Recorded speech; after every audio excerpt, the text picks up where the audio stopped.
distinguished guests. My colleagues and I are excited to present our analysis of Tata Motors and their automotive global strategy with you today. I'm Tina Zuber, and together with my colleagues Gene Seymour, Gloria Seymour, Gene Seaman, and Wojciech Pilecki, we'll explore if Tata Motors can go tit for tat with the global competition. Our areas of concentration include a brief overview of Tata Motors, economic characteristics, and key success factors within the global automotive industry. Then we'll cover SWOT analysis, international strategy, and both driving and competitive forces. Finally, we'll review challenges and recommendations. We'll begin with the overview.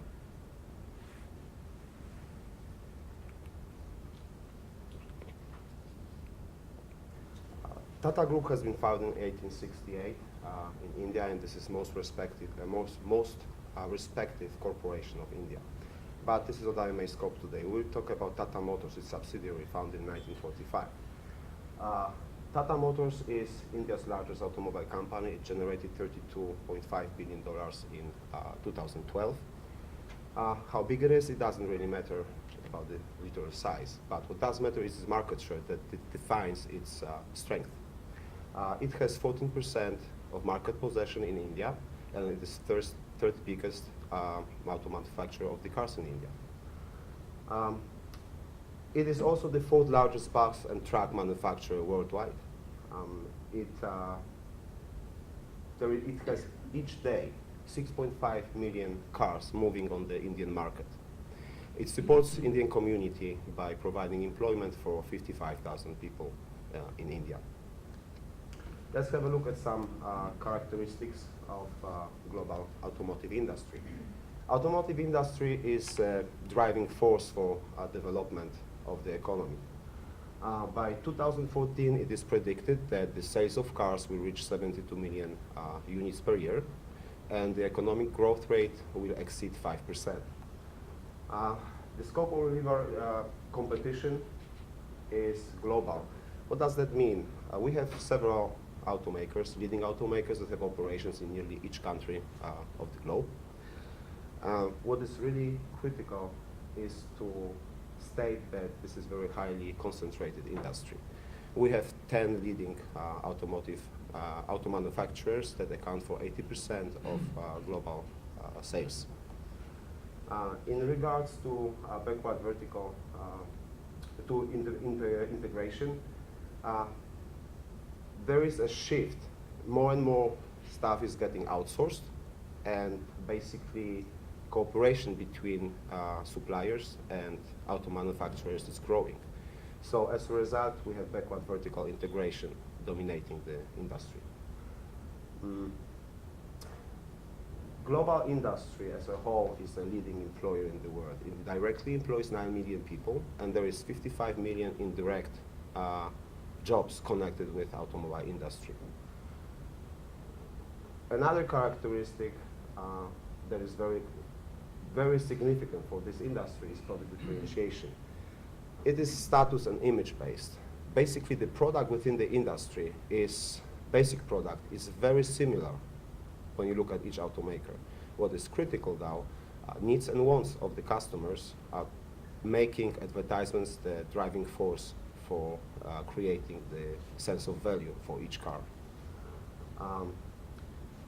Moreover, global industry is characterized by very high overcapacity.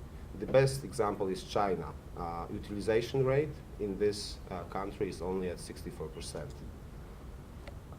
The market is divided into 6 segments. There are 3 emerging markets and 3 mature markets. The mature markets account for 85% of global sales and production, and they include North America, Western Europe, and Japan. Emerging markets include Eastern Europe, Asia Pacific, and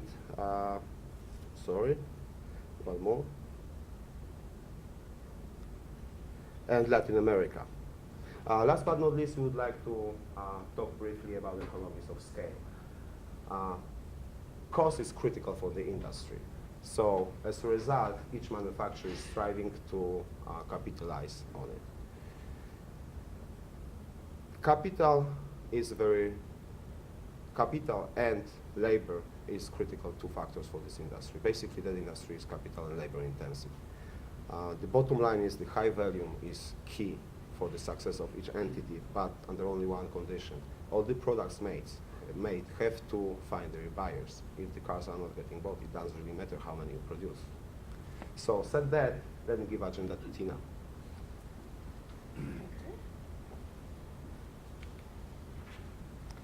Now, within the global automotive marketplace, there are a number of key success factors for Tata to consider.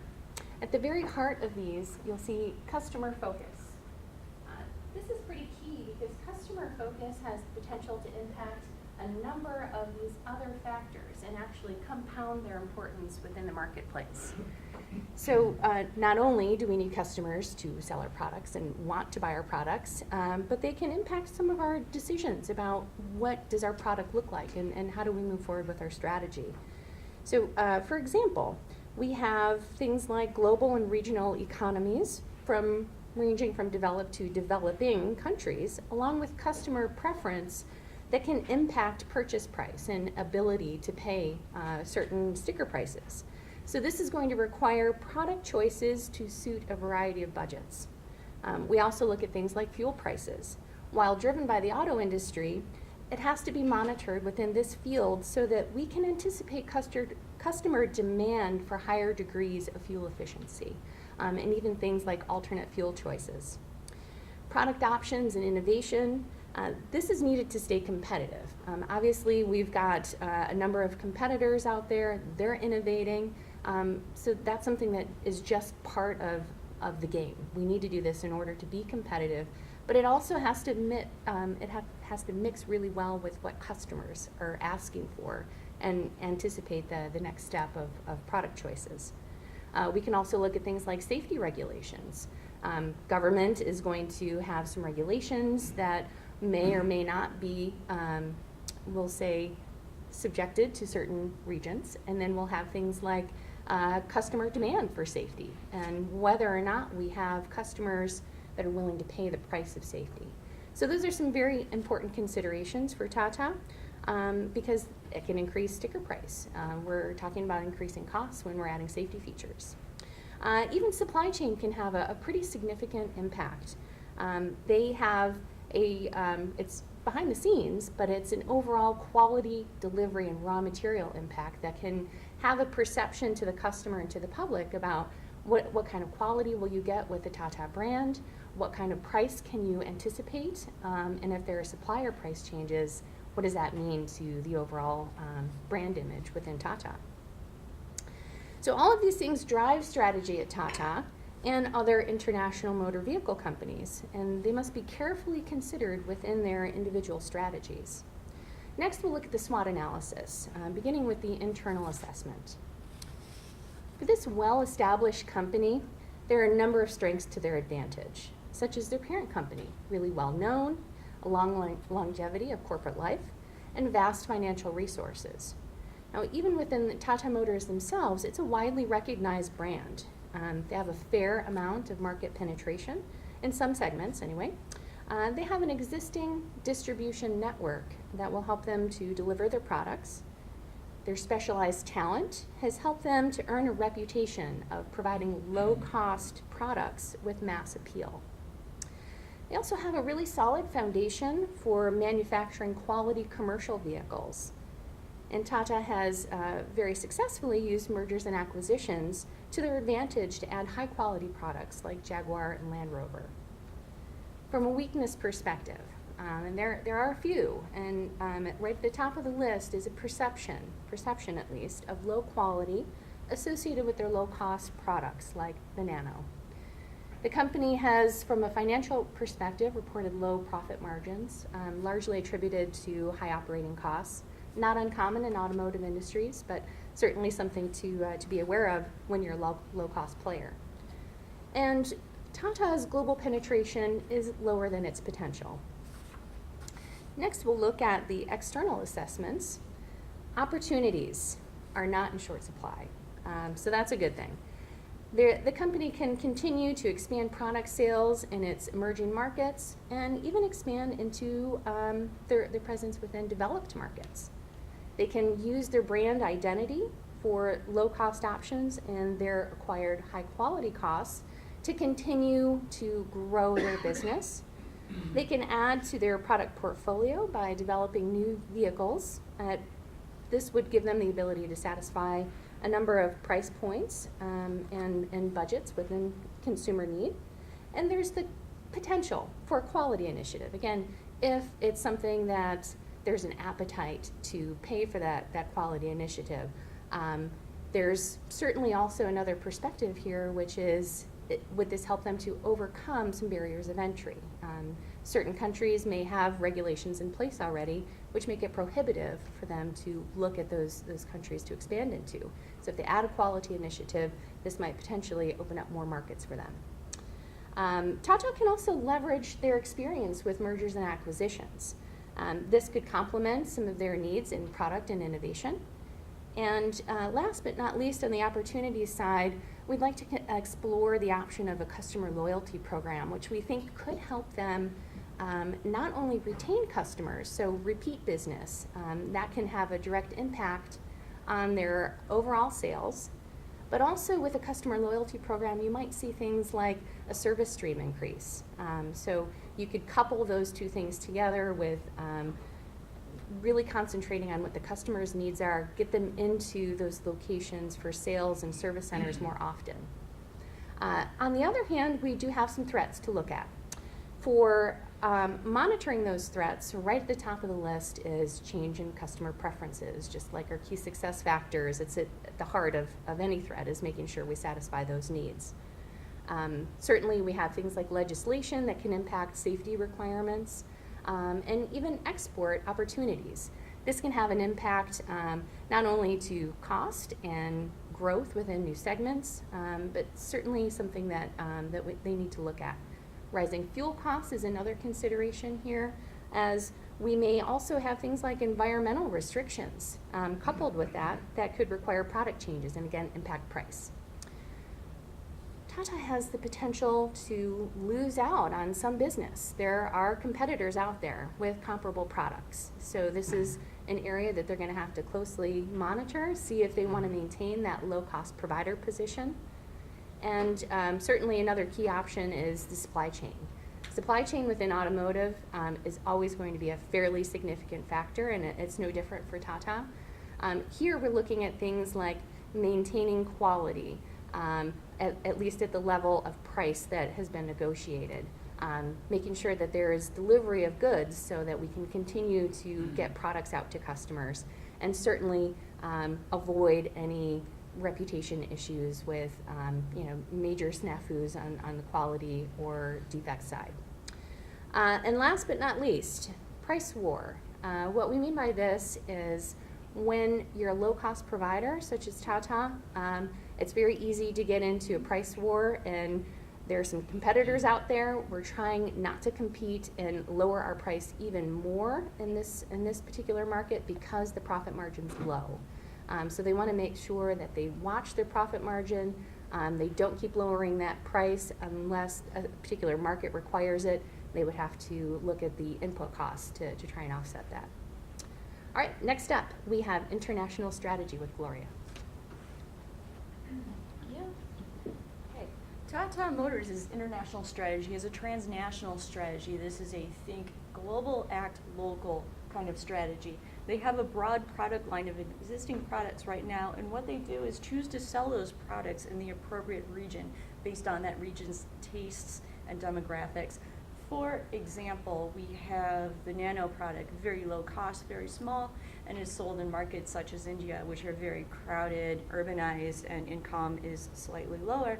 And then the luxury brands such as Jaguar and Land Rover are sold in areas such as the United States, where income is higher and people prefer the luxury product.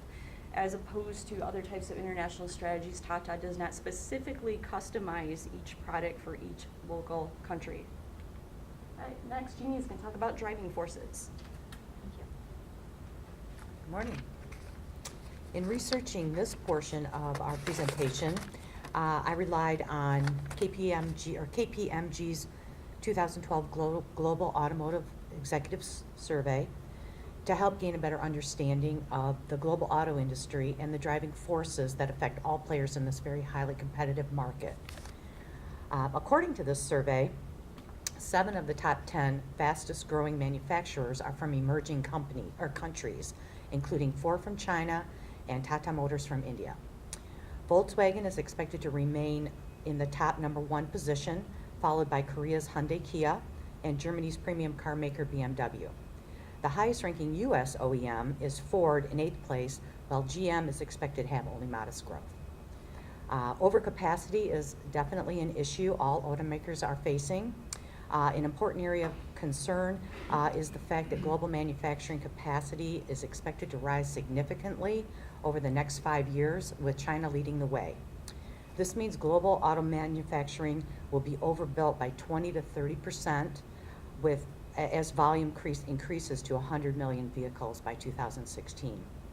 And as this rapid growth begins to decline, manufacturers will have to address their overcapacity issues in order to remain competitive and balance supply and demand. Another very critical area is fuel efficiency and environmental concerns, which were rated as the most important product issue facing manufacturers. And with this in mind, electromobility has become the most pressing issue facing auto manufacturers. However, electrified vehicles are not expected to exceed 15% of annual new car registrations before 2025. In the immediate future, hybrids will continue to be the more popular option versus battery-powered cars.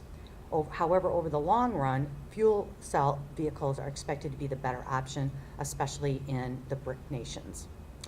Another area is growing population and urbanization. With congestion and limited parking spaces, this has become a major concern for individuals living in megacities, which is why mobility services such as Zipcar will become more common and may even replace traditional car ownership. As noted in KPMG's report, the world is moving away from car ownership towards car usership.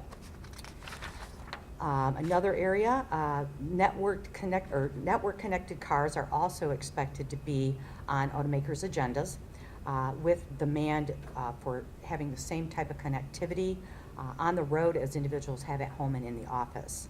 In the future, connectivity won't be just a nice-to-have feature, but a standard feature of every car. These advances in automotive intelligence systems will help increase car safety and help optimize traffic management as well.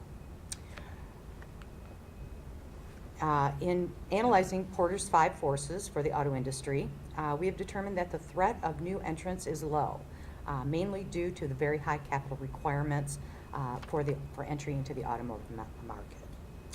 Bargaining power of suppliers is also low, with OEMs dominating the supply chain. Bargaining power of buyers is low to moderate, and this is mainly due to the broad range of vehicles available, excess inventory, and low switching cost. The threat of substitutes is high, as there are several options available versus car ownership, including buses, subways, bikes, motorcycles, car sharing options, and other mobility services. Finally, rivalry among competitors is obviously very high, and this could increase with the threat of overcapacity if this is not addressed timely and in a very effective manner. And with that, I will turn it back over to Gloria.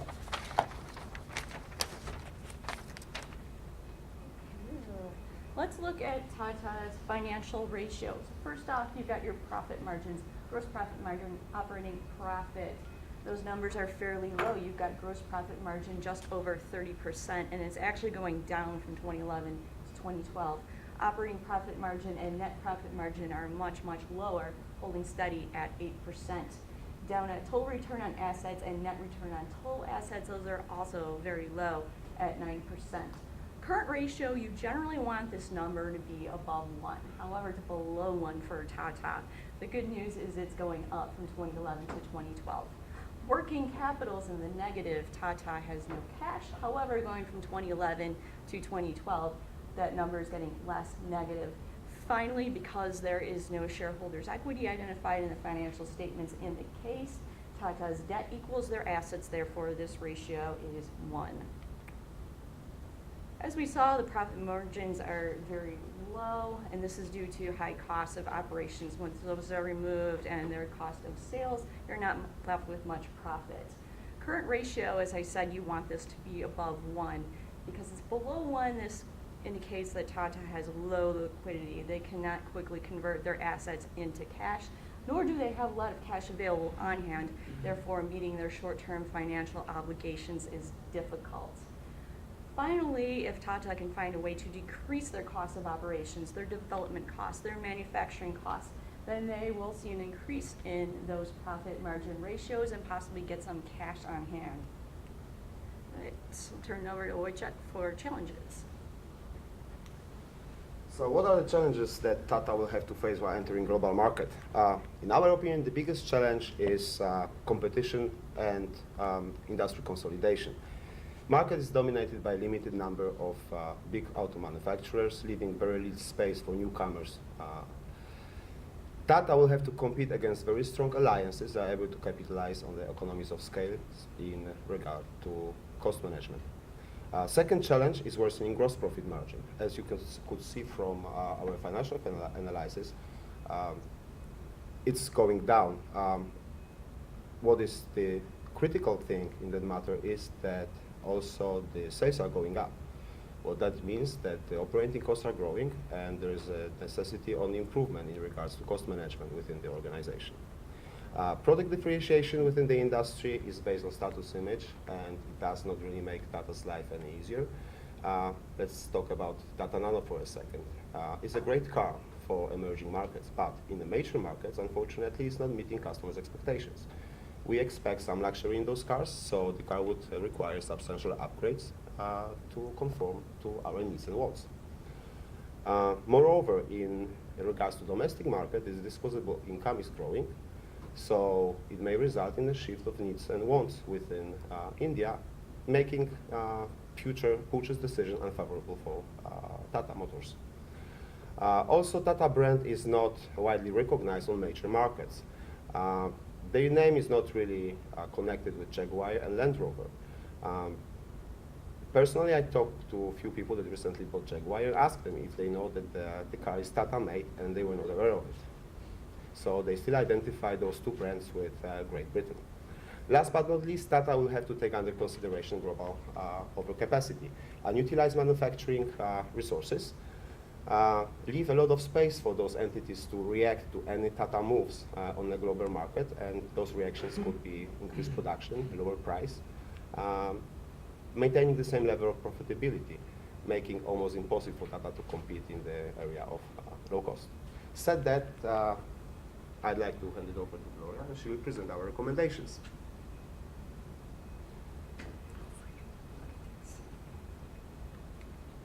Okay. Overall, Tata is doing well as a company. However, we have some recommendations to help them keep or improve the position they're in. First off, improve and maintain profit margins. As we saw, the standalone numbers for profit margins are very low. However, compared with the rest of the industry, which is at a 3.6% net profit margin average, where Tata is at 8%, they're actually doing fairly well in comparison. So if they can keep or maintain that edge, then they will be well off. Second, focus on maintaining low-cost provider position in emerging markets. As we saw, one of Tata's strengths is the very low-cost products such as the Nano that does well in the emerging markets. If they can keep this position, they will do well. In fact, we recommend they even expand into further emerging markets and gain additional market share. Next, maintain independent brand recognition for premium brands. As we saw, Tata owns Jaguar and Land Rover, which are luxury premium brands. The people that own these vehicles know the brand, they know its reputation. If you start associating with a name like Tata that these people are not familiar with, it might scare them a little bit. So it's better to keep those names separate as they are right now. Finally, as we saw, Tata is the number 4th truck manufacturer in the world, right behind Isuzu, Volvo, and Toyota. We think with the right focus, they have the ability to overtake these 3 companies and become the number 1 commercial vehicle manufacturer in the world. thank you. Do you have any questions?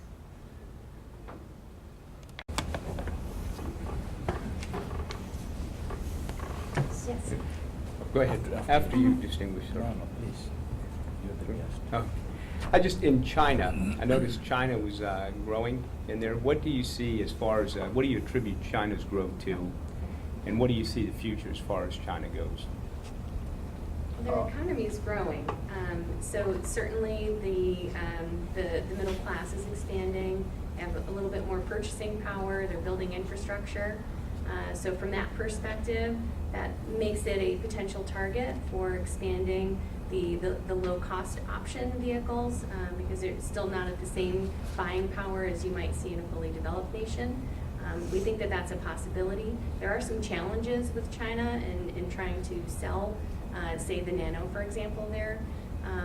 There are still some infrastructure challenges, meaning that their roads aren't in great shape. There are a lot of dirt roads. If we're talking about a product like the Nano, there are some concerns about how it would hold up on those roads. So maybe it would be more targeted towards the urban areas within China. I think that's certainly a possibility for Tata. Does that answer your question? I think one factor that, in my view, has not helped Tata to go beyond where they are is the political climate in India. You see how this government helped General Motors come out of bankruptcy, and they're back in the saddle again. We loaned them money and gave them the help they needed. In India, sometimes being rich doesn't mean good. You know, people are not oriented in a capitalistic way entirely. If a company making a lot of profit, the general public doesn't necessarily think good about it. The good thing about Tata is that Tata's CEO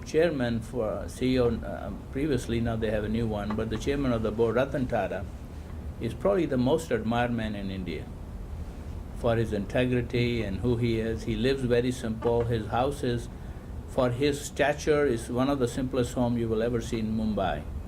Whereas people below him have high rises and all that stuff, a lot of fanfare. So his personal image is very high, but the company as a whole does not get the government support. For example, India could capitalize on Tata making it a universal brand by giving internal help. So I think there's a political climate. And another thing is USA products are wanted worldwide. We compete, but people have a favorable view about USA products. Political climate, like say, Pakistan could use Nano, but they will never sell it there. Bangladesh could do Nano because they're crowded, they have small land. They could use Nano, but they will never sell it there. So these are not because of Nano per se, it's the political relationships. So Tata has that issue that they need to overcome to be competitive in markets where they actually have a niche, but they haven't explored. You know, Pakistan is next door. You know, they could use all that because the money issue, the low cost and all that. But because of political problem, they probably never sell a Nano in Pakistan or people buy there. So I think the political influence on Tata, even though it's a legendary company, they've done well, their reputation is very high, it's the political environment that sort of restrict them to go next level. That's why that was one of our reasons, one of our last recommendations is to go closer on trucks and buses. There is a big market for it. Being fourth in the world means something. Right. And you know, especially for Europe, offering option like Mac in US, high customization of the cars. Tata, I think, could enter even the US market without bigger problems because those cars, as far as I know, they have really good opinion. And I know, I was looking at the website, those cars are getting, trucks are getting sold in Europe already. And with high customization, there is an option because, I mean, each truck driver is an individual. They want to have something different than their friend. I mean, truck is their home. So I think there is a big opportunity in that market, not necessarily trying to compete on the low-cost cars. I think that I could shift a little bit over to buses and trucks. So you talked a little bit about the environmental factors, the global warming, right, changes in the environment. There's more and more focus on that across the planet. It seems like an opportunity around low impact, environmental impact vehicles would be something they would be positioned for stronger, no? Definitely, absolutely. That is really the number one concern that came out of the survey that I was using. And the Nano is definitely that type of vehicle. It's definitely more efficient. However, the safety issues of the way the car is built, because it is a very low-cost car, wouldn't work in a lot of environments, such as the United States. So the technology is great. However, it's not suited to, like the triad countries. Definitely more suited to low-income, urbanized countries such as Bangladesh or any of the Chinese major countries. Pardon me? Yes, it is. Yes, it is. So it is actually suited very well for that. I mean, green technology is expensive. No matter if it's automotive, building, it's just expensive. So it's very difficult to combine green technology with low-cost car. This is the main issue, the main challenge. So there are solutions that will make that technology cheaper. It'll be pretty difficult to start to implement, electric motors into this car because it will drive the price up. Two questions. You've talked about the opportunity that Tata Motors has internationally. But if you look at the opportunity inside of India, for every 1,000 people, the passenger vehicle penetration is about 17 cars. So there's a massive opportunity inside of India as the country matures and the economy develops. How would you suggest Tata Motors balances the international opportunity versus the opportunity that they've got in their home market? In my opinion, Tata should focus because India is still an emerging market. Asia Pacific is an emerging market. So this area should stay main focus for Tata. In my opinion, cars, automobile, passenger cars from Tata should be targeted towards India, Asia Pacific, just emerging cars. Personally, I would not try to sell those cars in major markets for now. Of course, the cost is the main driver. But with India, there is only one thing. Disposable income is growing. So right now, there's a big market. But if Tata will not offer better equipment with Nano, the wants and needs may shift towards different brands. Suzuki Maruti has 50% or nearly 50% of the market in India. So looking from that perspective, it'd be really difficult to get more customers, as that car is, as far as I know I'm from Poland. I've seen Suzuki Maruti back in Poland. It was widely used in big cities with a small engine motor. It was, let's say, pretty green and pretty comfortable driving for people, and it has some advantages over Tata Nano. If I can interrupt, we are actually exceeding by 10 minutes. Okay. Fast question and fast answers. Sure. We don't want to be behind. Just this second question, and very quickly, you commented that one of the advantages, or one of the good things that Tata Motors had done was mergers and acquisitions. Can you comment a little bit about the M&A strategy? Because if you've got the Nano at one end, and then you've got the Jaguar XJ at the other end, there doesn't appear to be a great deal of synergies between those types of operations. No, but I think that it does provide an opportunity to give you a breadth in product mix and meet a variety of quality and price point needs. So I think it's actually quite brilliant in that they have the mass appeal for emerging markets in a low-cost option. So that's sort of their core, how they are, their claim to fame, if you will. And then if they really want to become a global contender, which is what we see them being, they can't go global with the Nano. It's just not going to happen. So mergers and acquisitions and joint ventures have allowed them to acquire some really high quality brands that are well known and would be well received within developing countries. And that's what's going to give them the ability to really expand across more countries than they would have with just sticking with their core product. So I think it was a really good move. One more question. one- if you have to come in, I'm sorry. I'll pass, it's okay. Oh, Go- if Please. you want- No, go ahead, it's okay. I was just going to ask, how is Tata overcoming, a lot of times when you look at cost, the quality with the low cost, normally there's a perception of low quality. What is Tata doing to overcome that perception? Because they're going to look at market expansion, how are they overcoming? The low cost, what are they doing as far as branding and things to overcome the low cost versus low quality challenge that you always face Well, today?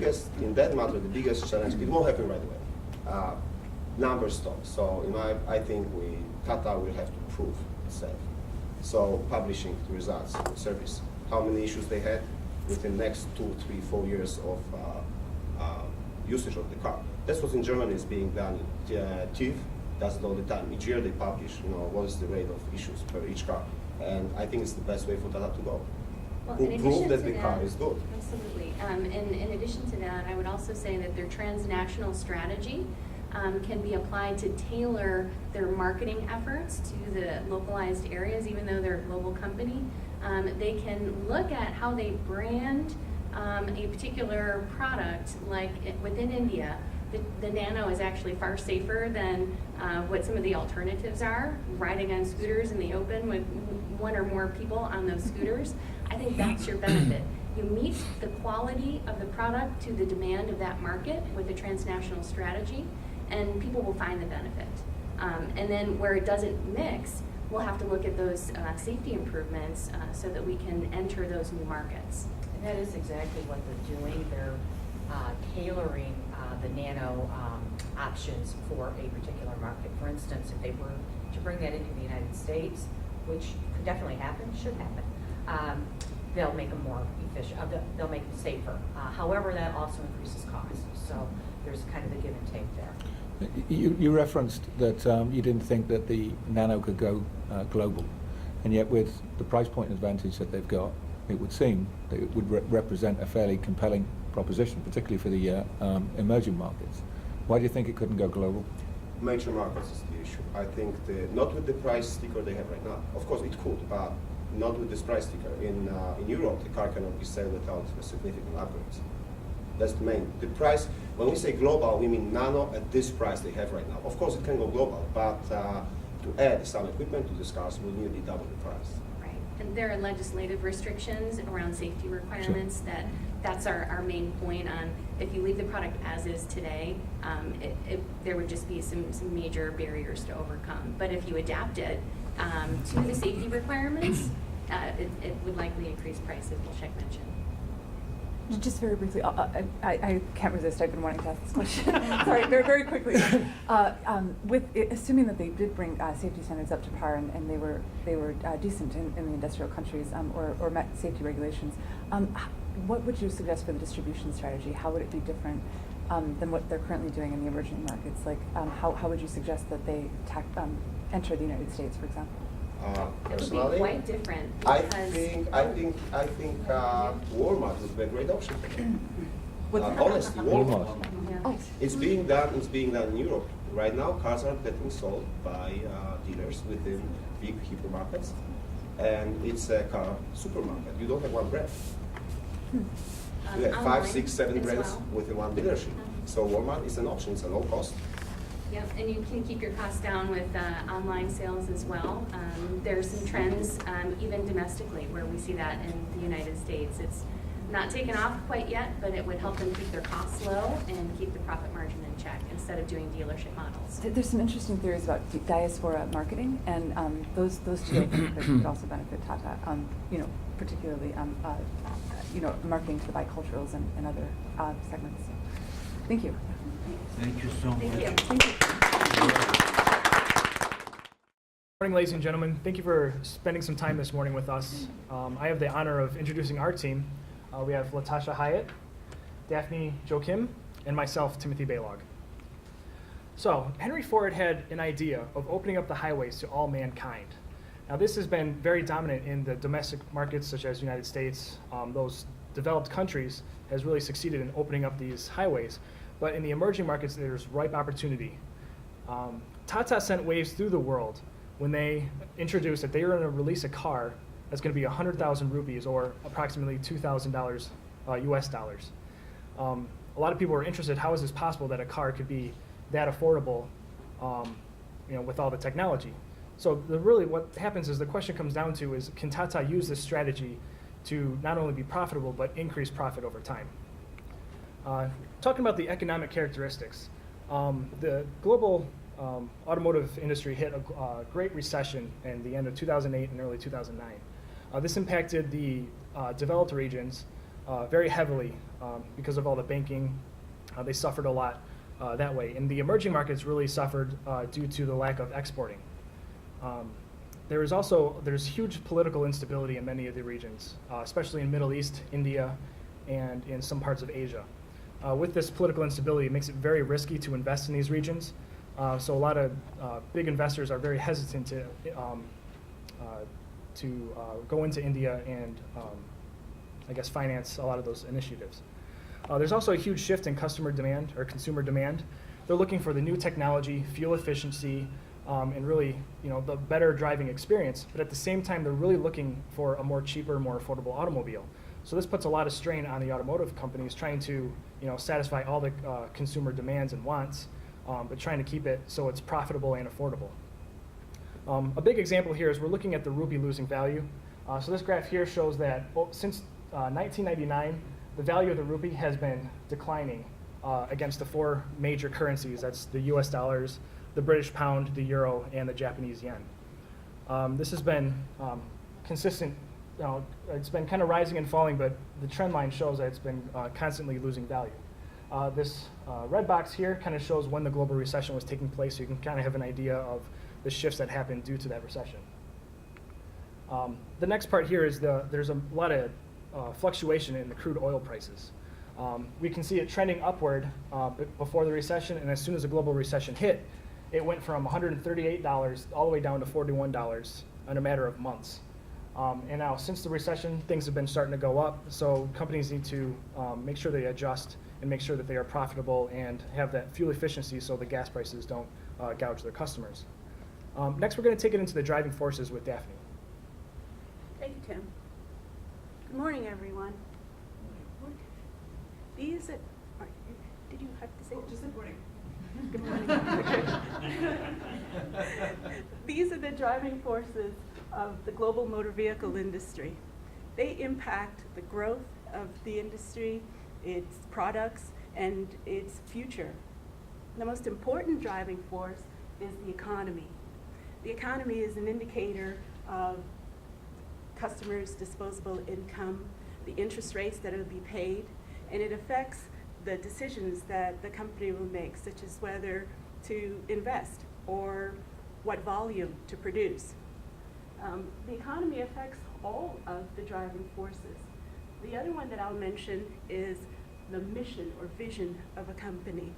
Tata Motors' mission is to passionately anticipate and provide the best vehicles and experiences. Its vision is to be the most admired by their customers and partners and their shareholders. And this is a quote because of the value that these stakeholders enjoy from being with Tata Motors. Now, the mission of a company, which we can also call its aspirations, we've learned to closely monitor because that gives us an indication of what the companies might do and what the industry might do. The history of Tata Motors. It was founded in 1945. It was built mostly by international collaborations with more experienced auto companies. The founder, Ratan Tata, dreamed of providing an affordable vehicle for the Indian family who would typically all pile onto a motor scooter to travel together. So he wanted to provide a vehicle for the masses, like Henry Ford did in the United States. And it's the tremendous potential of the Indian market. They have 1.2 billion people, but only 12 cars per 1,000 people, as compared to in China, 56 cars per 1,000 people, or in the United States, 439 cars per 1,000 people. So it's this tremendous potential that makes Tata Motors' quest so intriguing. In this context, we're going to continue our analysis, and Latasha is going to talk about the SWOT. Thank you so much, Daphne.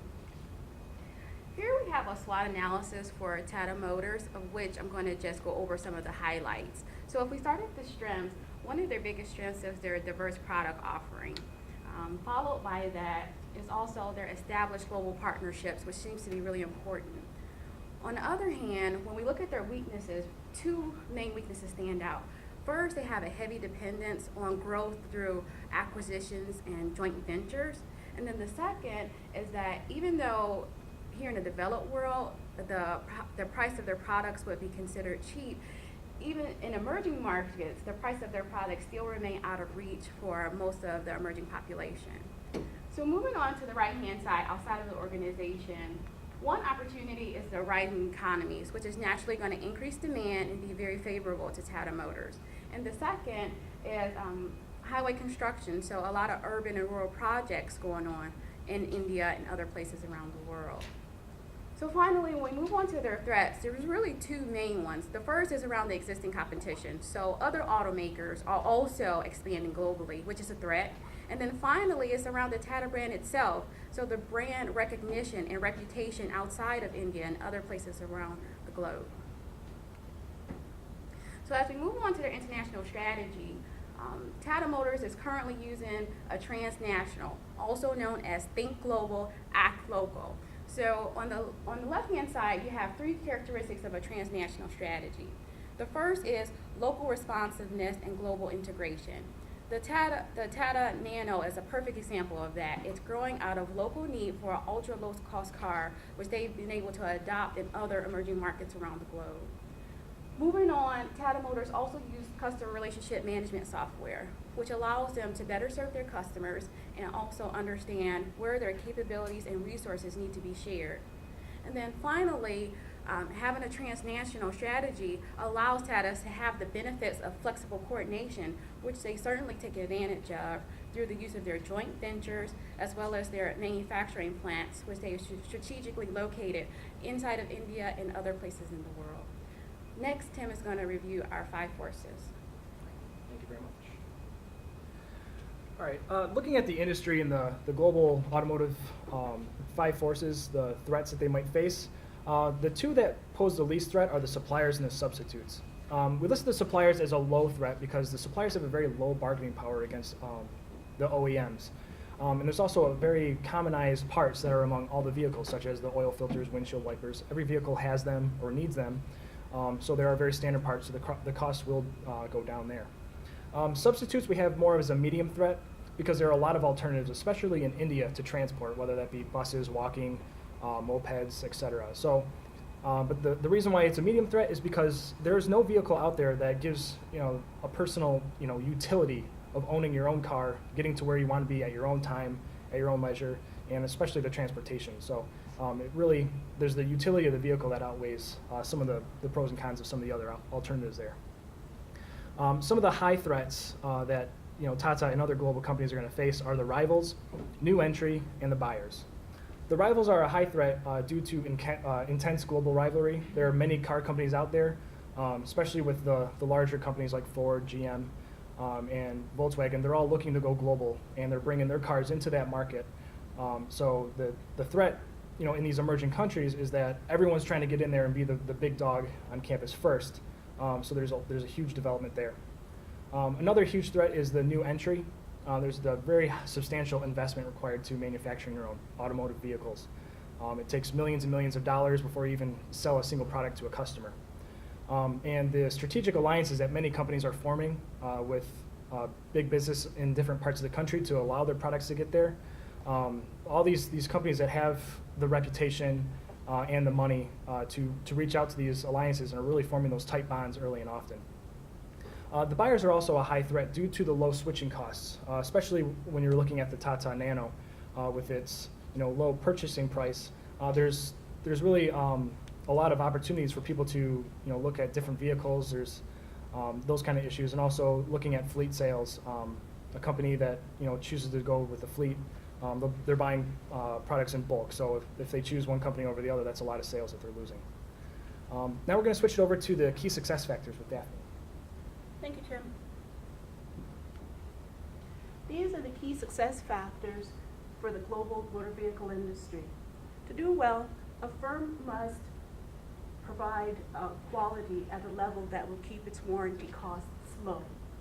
It must have speed in launching its products, an extensive distribution network, and control the costs of manufacturing and operations.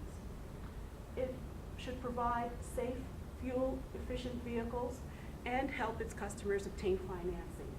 One of the most important key success factors is marketing, which I expand upon in this slide. We asked ourselves, what does it take to sell cars? And jotted down some of these ideas. The first is brand image. It takes brand recognition. Also, Tata Motors must keep its products relevant to young customers. They want cool cars and fun cars, but they also want value. And a good value proposition is going to help the Nano beat used cars in the marketplace. The firm wants repeat buyers. And if they support their dealers with promotions and helping them to strategically locate in the marketplace, then they will attract and retain customers. Another great way to sell cars is to allow customers a test drive. So marketing is a big factor in the auto industry. Next, Latasha's going to give us the financial analysis. Thank you, Daphne. So generally speaking, a case study without financials is just a story. So what we did is a financial analysis where we looked at 4 specific aspects. We looked at liquidity, asset management, debt management, and finally profitability. So on each of my slides, you'll see a graphical representation. Also, you'll see a chart of the numbers used to calculate the ratio, and finally, those numbers converted into US dollars. So first we started with liquidity at the current ratio. And we all know that for a current ratio, we're looking at the proportion of assets that can be converted into cash quickly if necessary. A rule of thumb is you want that number to be at least 1. And as we can see when we calculated that number, it was not 1 in 2011 nor 2012, which means that Tata Motors does not have enough cash to cover their short-term liabilities. Moving on to our next measure, which is asset management, we looked at total asset turnover ratio. Just like the current ratio, you also want this number to be higher than 1, which we can see that they were, which means to us that Tata Motors is efficiently managing their resources. The next set of financials we looked at was first the debt management, which we used the debt ratio. This one was actually the most telling. If you look at the chart, you notice the total debt is equal to the total assets. This means that Tata Motors is significantly leveraging debt, and that 100% of their assets that they financed in 2011 and 2012 was financed through the use of debt. Finally, we looked at profitability, which we used a few different measures. We used gross profit margin, which you can see was consistently over 40%. We also looked at return on assets, which was 9% for 2011 and 2012. And then finally, at the bottom line, were they profitable? The answer is yes. In 2012, you can see that 8 cents of every dollar they kept in profits. Next, Daphne is going to talk about important problems. Thank you, Natasha. We identified 3 of the most important problems to Tata Motors. Problem number 1 is the competition. What can we do to increase sales of the Nano? Tata Motors invested $400 million in developing the Nano. And in 2012, they had expected to sell 200,000 units. But the results they got were only selling 74,000 units. They face fierce competition in the Indian marketplace with other micro and compact cars, such as the Maruti Alto. And the Indian public doesn't seem to want to part with their motor scooters. They seem quite comfortable. So our question is, what value must Tata Motors provide in order to increase sales? Number 2 is safety. In this crash test, the Nano received 0 stars. The test revealed that even if the car had an airbag, it wouldn't be safe because there was so much structural failure. What can we do to increase the safety of the Nano? Number 3 is the environment. What is Tata Motors' responsibility to protecting the environment in India? And how will it make it other small cars pass emission standards in the developing world or in markets like North America and Europe? To review those recommendations to Tata, Tim, you're up next. Thank you. So we want to use some out-of-the-box thinking here for the recommendations. We really want to really allow Tata Motors to stand out from the competition and really have a competitive edge. So our first recommendation in the domestic market is a program that we're calling the Nano Share. The issue is that many of the people in India are looking at the Tata Nano as still more expensive and outside of their price range. And one of the action is we're trying to change it so they realize that while it still might be pricey, they have higher value. So the value of the car is what they're looking for. So we have a short-term car sharing program. So basically what a customer can do is come in and rent the car for a few minutes, a couple hours or a couple days, depending on what their needs are, to really get them to experience the utility of the vehicle. This is the big key here, is experiencing it, because many of these customers have never owned or driven a vehicle like this before, and this really gives them an opportunity to really kind of get a good feel for it. So the key here is the Nano car for a Nano price. The second domestic recommendation is to have smart social marketing. The car sales are not meeting the expectations, so they really need to attack the marketing because there wasn't a whole lot of information on that in the case study. So one of the action plans we have here is to use a strategy of giving the Nanos to 20 families and letting them talk about the Nano using their own social media through blogs, Twitter, Facebook, whatever their route is, and actually engage with the community because customers will actually trust other customers before they start trusting the big business. This is a really good way to get them involved there. Another option here is called the Nano Day, which allows people to kind of celebrate everything Nano. So they can kind of come in, test drive it on a test course, kind of have fun competitions, giveaways, and that kind of thing. So really celebrate the car, not just say this is something we're trying to sell. It's like this could be part of your life. Next up here on the international strategy is the Nano is not meeting the safety requirements at the 0 mark. Many of the other companies in India have a 0 for the safety. So the goal here is to really improve the safety, and what we're dubbing the Nano G is the global Nano. The safety features, they must be standard. Right now we're looking at a hollow frame, so they need to have a solid frame, the airbags, and the safety glass all must be standard. We can't have these as optional features to add on. The green practices, so they have to have a high emission quality and fuel efficiency and components in the vehicle that make it more fuel efficient. So this will increase the price of the car, no doubt. But the point is that this car could still be the most valuable global car out there because of its low cost and ability to get into the market. Next, we're going to switch it over to the financial recommendation. Thank you. So we couldn't leave without giving a financial recommendation. So on the screen, we have 3 clear financial recommendations. The first is they need to increase their current ratio to 1, which we talked about. They can do this 2 ways. They can convert some of their current liabilities to long-term, or they can use some of their retained earnings to pay it down. We recommend a 50-50 approach where they do half and half. So we can see it's $1.8 billion that's keeping their current liabilities for meeting their current assets. So what they should do is first use some of their retained earnings at $0.9 billion, and the second is to convert some of their short-term to long-term. So we see their current liabilities is significantly higher at 14.4, and their long-term is 5.5. So we have space there to convert some of that current liabilities to long-term debts. Our second recommendation is to increase their total debt ratio. So if you remember, this was the one that was at 100% or a ratio of 1. What we recommend is that they get that to 0.7. So if we think about General Motors, who currently has a total debt ratio of 0.73, then we're thinking that Tata Motors should be somewhere around there.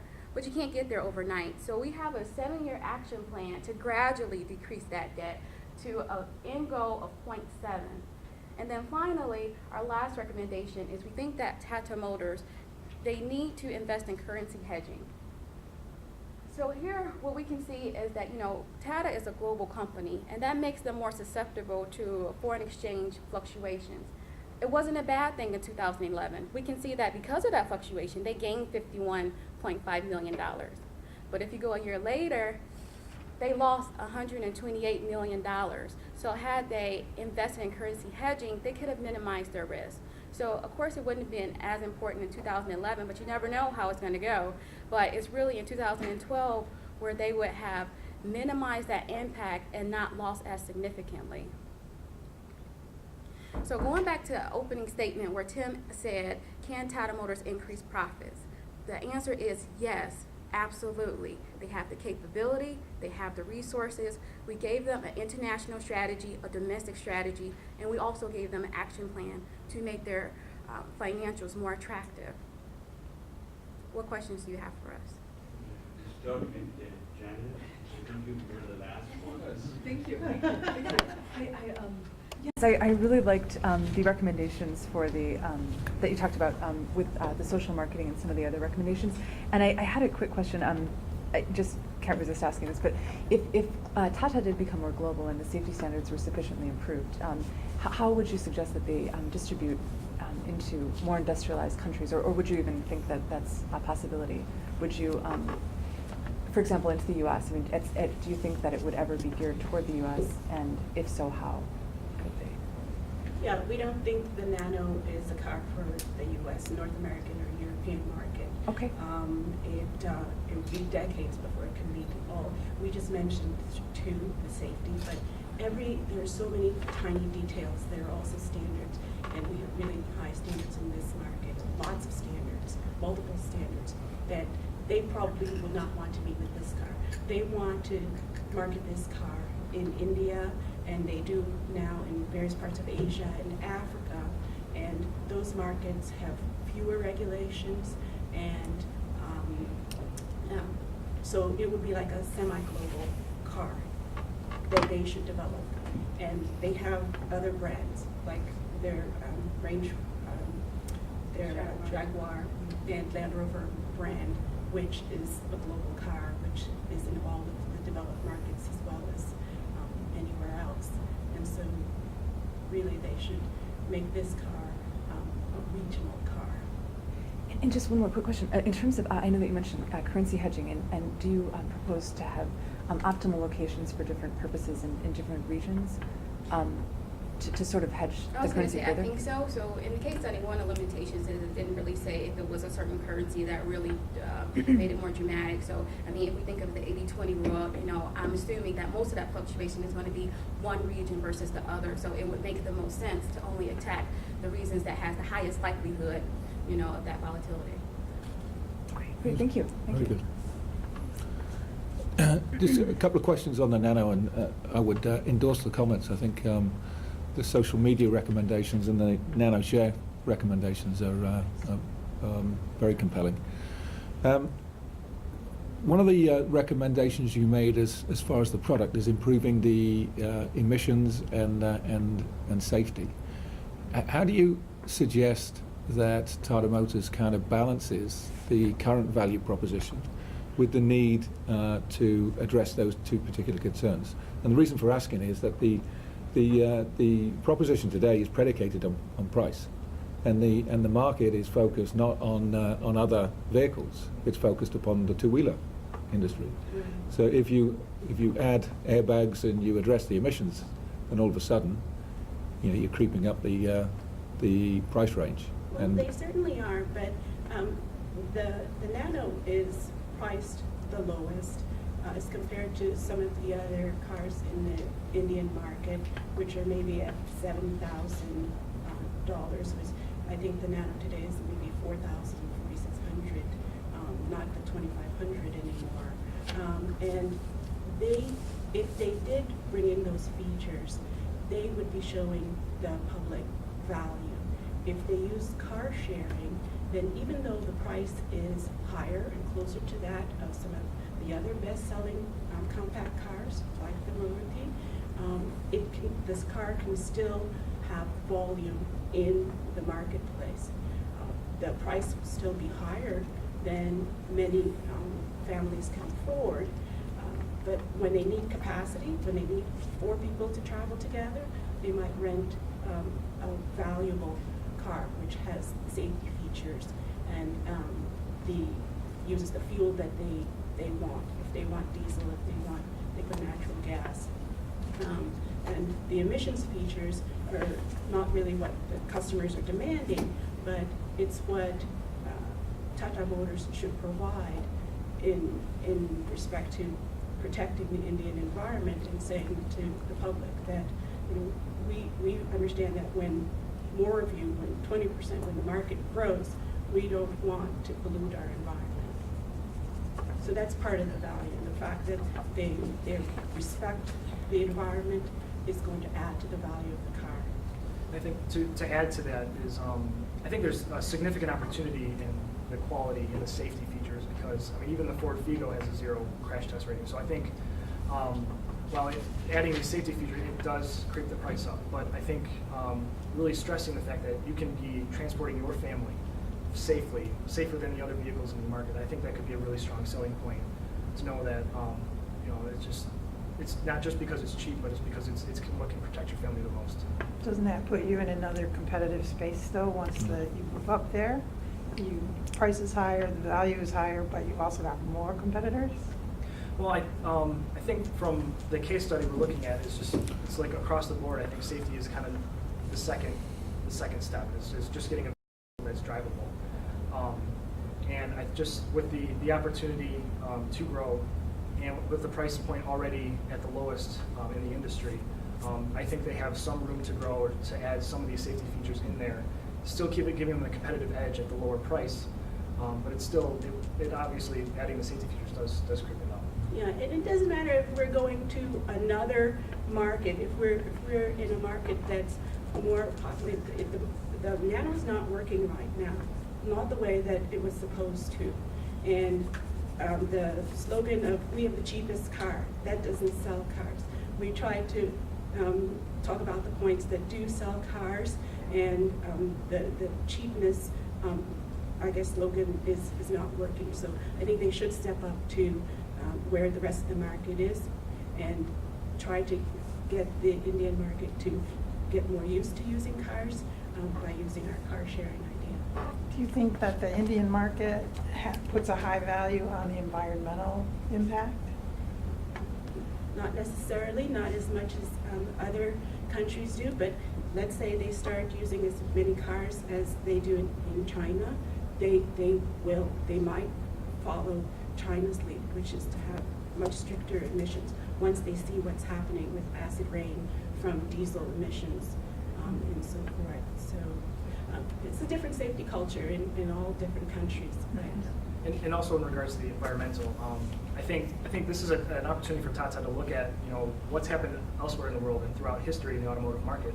A lot of companies, they didn't care about the quality or the safety, they didn't care about the emissions. And then once the country gets more developed over time, these standards are going to come into place regardless. So focusing early so they can come up with a strategy before it becomes forced down them. It's an opportunity to look at where you are now and where you want to be, where you think the industry is going to drive you. I think, in my view, the biggest self-infliction by Tata was to introduce the car in this country. Because of our standards and quality of life and the quality of cars people drive, immediately said this is a low quality car compared with Cadillac and all the other cars people drive here and foreign cars. And had it not been driven here, initially put in this market, in India it won't be seen as a low quality car if it was restricted there in that environment. Okay. And gradually they could raise the levels of whatever they want to put in and so forth. Well, President McGill, I see it like the flip side, because it came to the car show here, and it never could be legally allowed to drive here. But I think the Indian people are very internet literate, Right. and they know what's in the other markets. They feel that this car is just inferior, and why should it be in their country? And I think that's a little backlash on Tata Motors. And that they know what a better car would be. But do you think that's a product challenge or a marketing challenge? The product should be better. That would help the marketing. But the reason I ask is that Mr. Tata's gone on record to say Right. that the marketing approach to the product was poor because, again, they positioned when they launched the vehicle, they positioned the vehicle as being a competitive car, as opposed to competing with the two-wheeler industry. The original vision for the vehicle was to take families off two-wheelers and to provide them safe, affordable transportation, and that was really not celebrated. So that comparison between entry-level vehicles and the Nano is something that the industry imposed upon the vehicle, and again was not necessarily consistent with the original vision. With some of my research, I was looking at how other companies are marketing and how much they're spending, and it looked like the Nano was significantly less, at most of like 25% less than other cars. And I think it's saying if you're spending these hundreds of millions of dollars in research and development for this vehicle, you need to be really focusing on not just getting the car out there, but the marketing, because it's a huge part of the whole equation. I would agree wholeheartedly. Two questions. One, first is with Jaguar and Land Rover, these markets, where do you see the growing markets and why is one. I just ask, look at that because we've talked a lot about low cost with the Nano. We didn't talk a lot about the Jaguar and Land Rover in there. So one is kind of where you see that niche market. And two, do you think, how do you see them driving down costs in here that they can make sure that they remain competitive in the market and gain market share? Because you talked a lot about gaining this market share. How do you see them driving down costs and then going after the market share? And where do you see them the most lucrative markets out there? Well, for Jaguar and Land Rover, the U.S. and the U.K. market have remained steady. The Chinese market has increased, and it's going to be difficult to keep down costs, but they might need to modify their vehicle a little bit, because we're hearing that the consumers in China demand luxury vehicles with roomier back seats, more controls in the back seats, and they have a lot of competition with other automakers' cars. But definitely the Chinese market, if they can sort of get into the Arab market, I don't think they have enough penetration there right now. They might, be able to increase their profits from Jaguar substantially. And of course, reducing waste and being more efficient will reduce their costs. Yeah, I think to add to that though, in terms of cost, I think one of the other ways that they could really monitor them is being really thorough in what they choose to add and what they choose to have in the car. They have to be really careful with what decisions they decide to go ahead with and the ones that they decide it's just really not worth it. And also, they rely very heavily on joint ventures, and there's many joint ventures around the world that they're using here. So I think it's taking a look at what do you have, how do you increase your value chain, whether it's you maybe focus more on working with one joint venture to cut costs, or to maybe work with the established OEMs to jointly work on maybe a motor, or jointly work on certain components of the vehicle. It's those kind of strategies I think would go a long way with cutting the costs, especially with either trimming down your joint ventures to have more strategic vision, or partnering with other OEMs. Thank you very much. I need one more question. One more question. You mentioned the depreciation of the rupee Yes. as an issue that challenges the organisation. Can you just talk through the implications that represents in terms of opportunities and constraints? Yeah. So I mean, with the depreciation, it makes it. I guess it's better for outside markets to kind of come in and really take advantage of getting more for your dollar. So it makes, I think it's more challenging when you're trying to export your products to these other regions, because for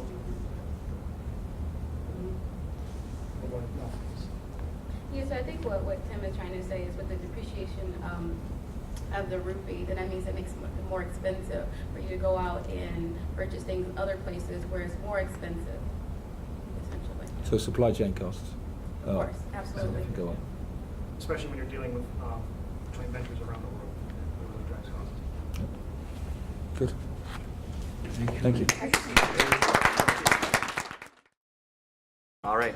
Good morning again. My name is Brian, along with Mark, Jal, and Frank. We'd like to present our case on Tata Motors.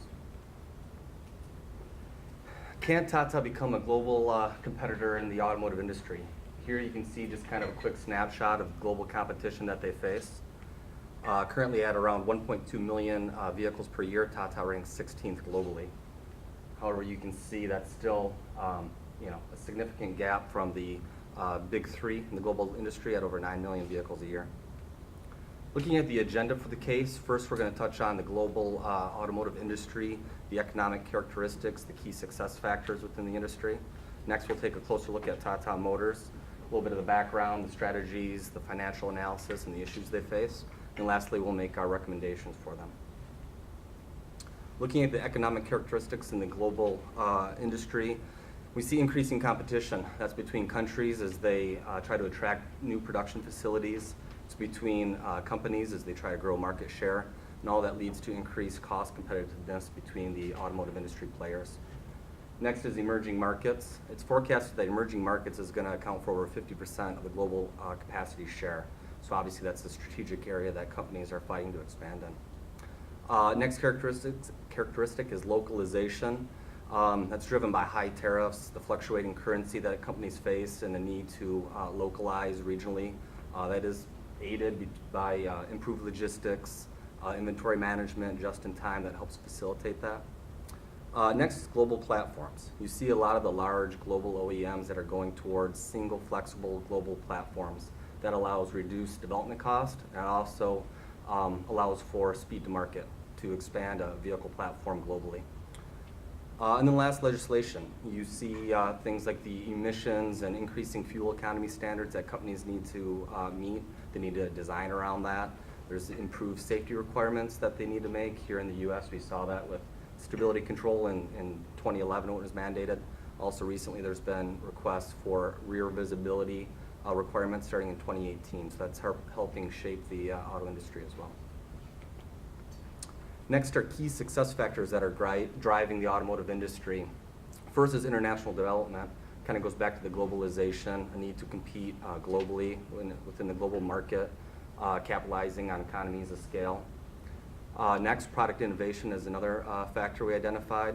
That's all the emerging technologies that you see, all the camera, vision, safety features you now see in cars, keeping cars within their lane, adaptive speed control, keeping safe distances between cars. You see a lot of the infotainment things, the MyTouch, a lot of the ways to connect consumers to the vehicle, and those are also key success factors that OEMs are hitting on. And then the last two here are quality and marketing. You see the impact you have with recalls, previously with Toyota, more recently with GM, that can have an effect on an OEM's success. There's rankings from J.D. Power, Consumer Reports, all that helps to shape perceptions of the OEMs and who customers are looking to buy from. We also see examples from like Hyundai, for example. They've been able to capitalize on Car of the Year awards and really improve that marketing, and later we'll touch on some of the brand recognition that can come through some of the marketing things that you see the global OEMs doing. And with that, I'm going to hand it over to Frank to go into the Tata Motors overview. Thanks. Good morning. I'm going to just touch on a quick overview of Tata Motors. From its inception in 1945, Tata has grown from a small engineering and locomotive company to what is today Tata's India's largest corporation. With under the Tata Group, which has operations in over 80 countries, as of 2012-2011, 425,000 employees, 83.5 billion in revenue, 60% of which was generated outside of India. This representation here is not all inclusive of the entire operations, but is to give kind of a visual snapshot of just the international presence that Tata Motors has in the international market.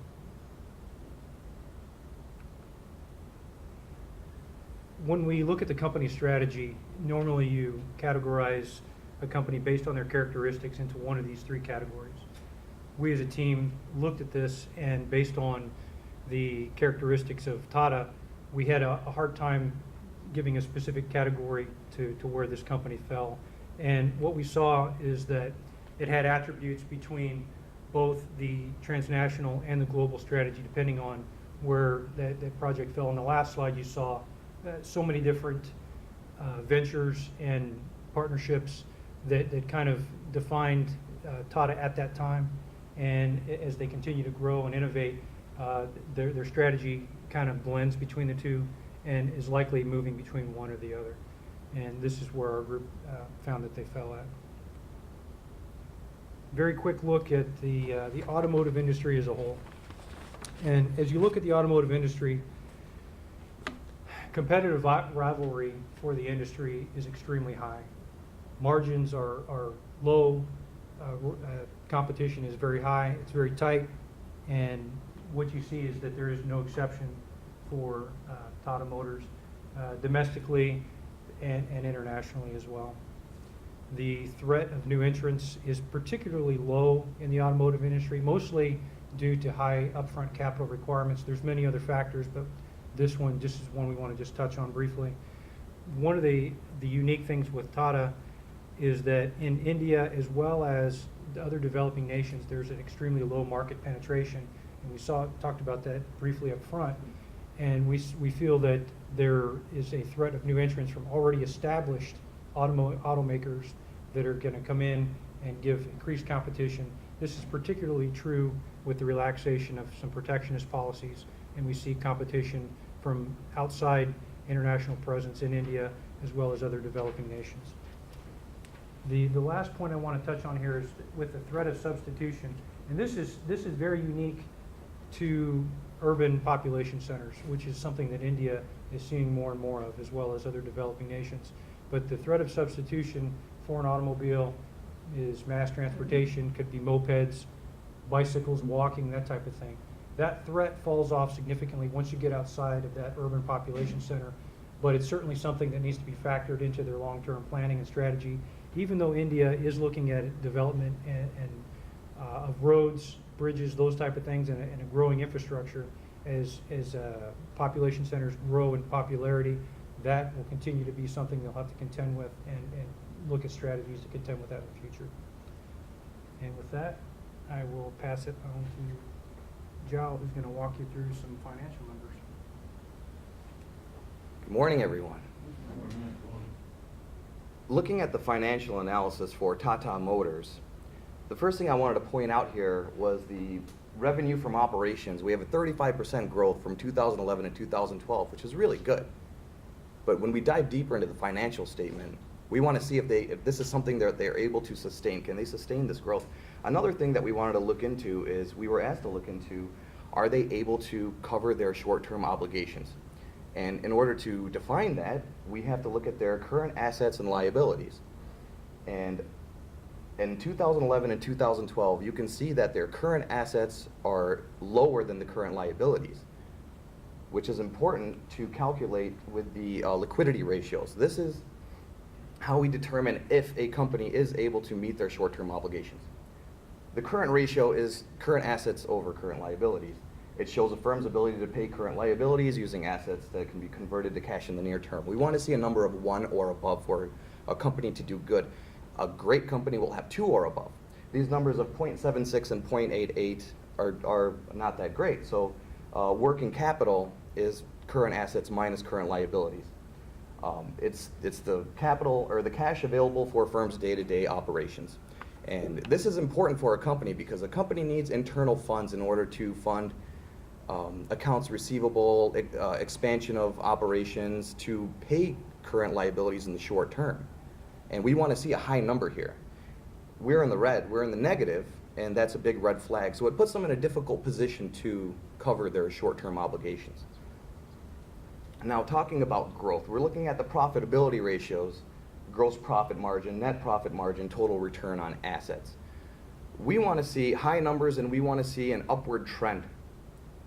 By looking at these numbers, we see that there's a flat trend.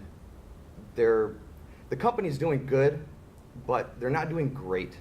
If they want to continue to grow, they're going to have to work on their financial backing. And let's move on to the SWOT analysis. We found a number of items in the strengths, weaknesses, opportunities, and threats, and I'll cover a main point in each category. One of Tata Motors' biggest strengths is research and development. During the time of this case study, they had 1,400 engineers and scientists employed throughout the world.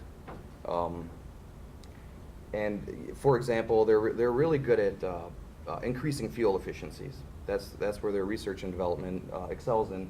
One of their biggest weaknesses is competitiveness and economies of scale. And what I mean by that is that if they were to go head to head with their big competitors such as GM or Ford, they just don't have the resources to do so. One of their biggest opportunities is regional growth. So Tata Motors is good at hitting emerging markets quite effectively.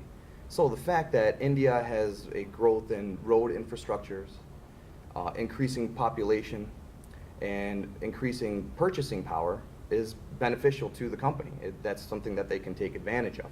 And not only just with India, other countries throughout the world, other developing countries have a need for basic transportation at a low cost to the consumer. And one of Tata Motors' passenger vehicle strategy is to export the Nano to these countries. One of the biggest threats to Tata Motors is increasing fuel costs. So Tata Motors sells a lot of diesel vehicles because diesel is cheaper than gas. There's a threat that crude oil prices may rise in the Middle East due to some political instability. And if there's a rise in oil prices, there's a rise in diesel costs, then they're going to have to look into alternative fuels, and they're going to lose that edge in selling these diesel vehicles. And with that, I'm going to pass it on to Mark. Thank you very much. Good morning, everyone. So we've had a lot of information that's been said so far, and we had a lot of information that we had to go over in the case. Things that we had to figure out, what's important, what's not important, how are we going to analyze this, and where are we going to find the right information for the case. From all that information, we were able to distill out these key issues that we feel are going to be the most important that Tata is going to be able to address and should address in the near term. We broke these down into 3 different categories: local, international, and commercial. On the local side, we're looking at meeting new emission standards. So India is a growing nation, and India is realizing, along with many other nations around the world, that emissions from vehicles are causing damage to the environment. They are causing problems, health issues, things of that nature. We need to address. Having lower emissions vehicles is going to help out with that. Fuel prices and alternative fuel developments. As was mentioned earlier, fuel prices are rising, and especially in India, where diesel fuel was originally subsidized by the government. So diesel fuel was the cheap alternative at the time. But now that those subsidies have ended, fuel prices are rising. As fuel prices rise, so too does the cost of ownership of the vehicle. If the cost of ownership of the vehicle goes up significantly, we may be looking at alternate means. We may be looking again at mopeds and bicycles, or the competition if they come out with a much better alternative. And then defending against incoming competition. As was mentioned before, originally Tata was in a class of its own in India. They were able to run the board. Now that competition is coming in, the big 3, the Asian manufacturers are all coming in. They're all coming in with their own budget vehicles that are designed for the Indian market. How is Tata going to be able to address those? Is Tata going to be able to take a look at that and say, we have a better value over the new incumbents around the world who have had a lot more experience and have a lot more clout? On the international side, Tata, through mergers and acquisitions, has acquired Jaguar, Land Rover as luxury brands and still sells those quite well around the world in existing developed markets, the United States, the United Kingdom, Asia. How then can Tata leverage those brands? We've seen that Tata itself is operating at a deficit. Can Tata use these brands to help build working capital, to get more funds into the system that they could then use to develop and build the Tata brand? Expanding into emerging and currently developed markets. So we mentioned that Tata's, one of their opportunities is in the emerging markets, not just in India, but in other markets as well, where roads are not very well defined. We're looking at nations Around India, we're looking at the more rural areas in China. We're looking at countries such as Africa, where there is a beginning of an infrastructure, but not so much. We're looking more at things such as, you know, narrow cut paths, dirt roads, things where a vehicle is going to have a little more difficulty maneuvering. And Tata, having their experience with their commercial vehicle, already can bring some of that influence into the new systems. And then fuel prices. Everywhere, as I said, fuel prices are going up. Gas prices here in the U.S., they're changing on a daily basis. We're probably going to hit close to $4 a gallon for gasoline coming up here in the near future. I had to downsize my car so that I can get better fuel economy. Saves me some money. But when am I going to have to start looking at other things? I may have to move away from a gasoline engine to a hybrid. I may have to do something like that in order to continue to keep my cost of ownership down. And then finally, on the commercial side, which was mentioned, we're looking at a difference in economies, or excuse me, looking at a difference in economies of scale. Tata is not the 800-pound gorilla in the room. GM, Chrysler, Ford, the Asian automotive manufacturers, they're all the 800-pound gorilla. And we've seen countless times in history where a new auto manufacturer tries to get in and they just get shut out because the big guys can sit there and say, you know what, no, we want this market, we're going to own this market, you can't play in our sandbox.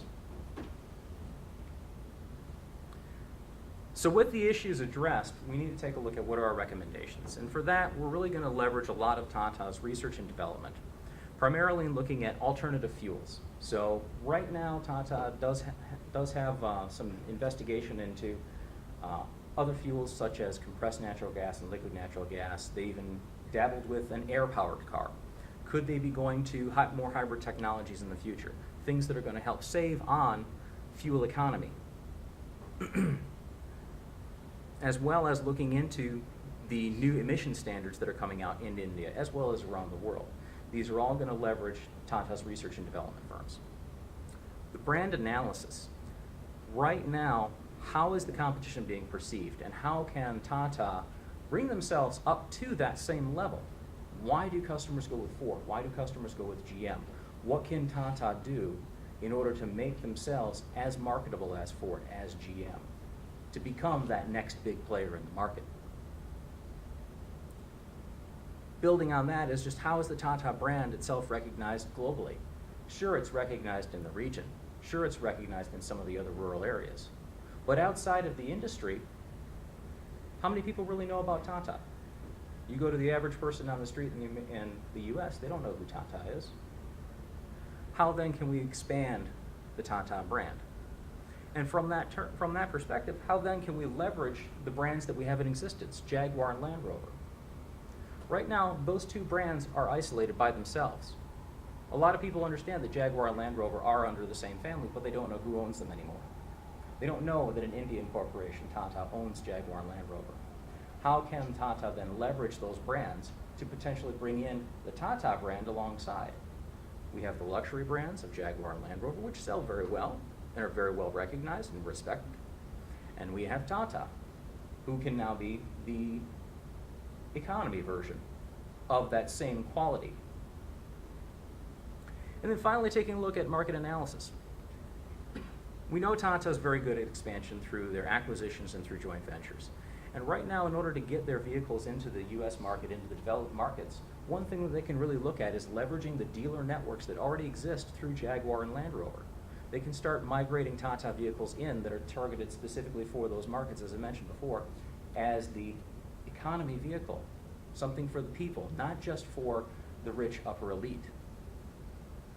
And then finally, we need to address whether or not Tata needs to act local or act global. So as was mentioned, we had some interesting times in discussing what was the strategy that Tata was going to be using. Were they going to be doing a global strategy or a transnational? And what that means is, are they going to be taking one concept and applying it to all? Or are they going to back off and start looking at individual concepts for each of the regions while still maintaining a global sense of quality across their entire platform? With that, we thank you for your consideration and your time, and we open the floor to any questions.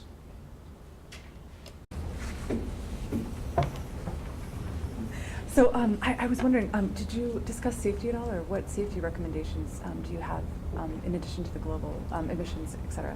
We hadn't looked into safety as far as the majority of topics, but safety is definitely an issue, and we did find in the case that the Nano, for example, doesn't have a lot of the same safety features that would be required here in the United States. And it was decided that it was going to be an extra $2,000 in order to bring it up to the same safety quality as far as crash tests, as far as active and passive restraints within the vehicle. And for the global market, while those safety concerns were not mandated by the government, they were not deemed absolutely necessary for the local consumers. It wasn't a demand by the consumers, it wasn't required by anybody else. But moving out into the moving out into the rest of the world, this is something that they're going to have to address. It is going to raise prices. It's no different than European standards versus American standards. There's always going to be price differentials based on requirements. Europe is very stringent on fuel economy and other things. U.S., a lot of safety standards. Safety glass, anytime you bring a vehicle from Europe to the United States, there's always a transition cost. So it's something we definitely would have to consider. That's why I think for a lot of the expansion we discussed, that developing countries, at least for the Tata brand, is really a good start for them. They definitely have to do a lot of research in trying to figure out how to penetrate already developed nations that would have more stringent safety standards. And how would you recommend that they tackle that, or that they enter this? A lot of that would be, again, leveraged off, the JLR brand, the Jaguar, Okay. Land Rover. They would obviously be aware. They could rely on that engineering expertise that's in-house on that side to make sure they understand those, safety requirements and to how they can implement them on their vehicles at a reasonable cost. Okay. Thank you. The Ford Motor Company made a big noise and impact with Malali taking over the whole. Ratan Tata has retired as CEO. There's a new CEO now. Has that impacted the image or potential or maybe a direction for the company that is different? Well, unfortunately, we didn't have a whole lot of that information in the case that we could go on, but anytime that you do have a change in senior management like that, there is always going to be that big question of, does that one person at the top of the food chain, did he have all the ideas? Did he have all the direction? We're seeing the same questions coming up with Apple with Steve Jobs passing. We don't know how Apple's going to be working until we start seeing more development, we start seeing more things come out. And I think the same thing is going to be very true of Tata. We're not going to know exactly how that change in management is going to be impacted until we start seeing time play out. I would like to think that the organization is not defined by one individual, that maybe that one individual provided the initial seed for moving forward, and that hopefully that seed was planted and was nurtured throughout the rest of the organization, that they share the same ideals and the same belief in strategy and direction as the founder. It's establishing a culture for an organization does start at the top. Once that culture is established, there's that time, that trickle down time. Sure, there can be some radical changes, but it's like turning the Titanic. Those type of things happen very slowly, and it can take years for that to become realized. Mm-hmm. So certainly, we'd like to see that. But I was a little confused on your recommendations with regard to transnational versus global. Can you be specific in terms of what you'd recommend for the organization and what implications that has then for the two brands? What we would really recommend would be more of a transnational idea, because each of the different nations are going to have different requirements. You're going to have to develop different products for each area. But the problem with that is now you get into having to develop multiple platforms. You have to maintain those. You have to have research and development that's going into each different area. You can use a lot of the same technologies across the board, but as was mentioned earlier with the aspect of safety, do we implement the same safety features worldwide? If we do that now, it raises the cost worldwide.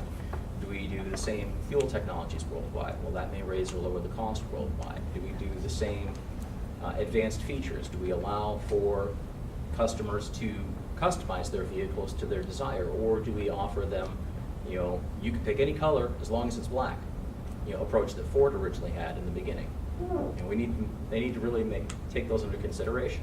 But really, we do think that working in a transnational fashion, providing a solution to each of the regions that would be tailor-fit to the United States, something that the U.S. market would buy, being tailor-made to the rest of the developed markets that they would actually look at and say, yes, this is a competitive product that we want to actually own and purchase. You referenced that many people that buy JLR products don't necessarily recognize that that's part of the Tata Motors family. With a transnational approach, is it important for those two brands to be recognized as being connected? Not always. I mean, I think you've seen where General Motors has been successful with moving into China. You know, they've partnered with, Shanghai created, SGM, SGMW. And so that's allowed them a platform to take like a Buick into China, and they can sell that as a higher end vehicle to the population that's at a higher cost of living. But then they can still leverage, Shanghai Automotive's network, their platforms, their engines, their vehicles that are at a lower price point that can still be offered to the general people of China.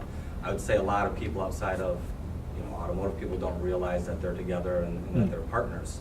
But yet it still allows GM to gain, revenue, volume, sales through that partnership.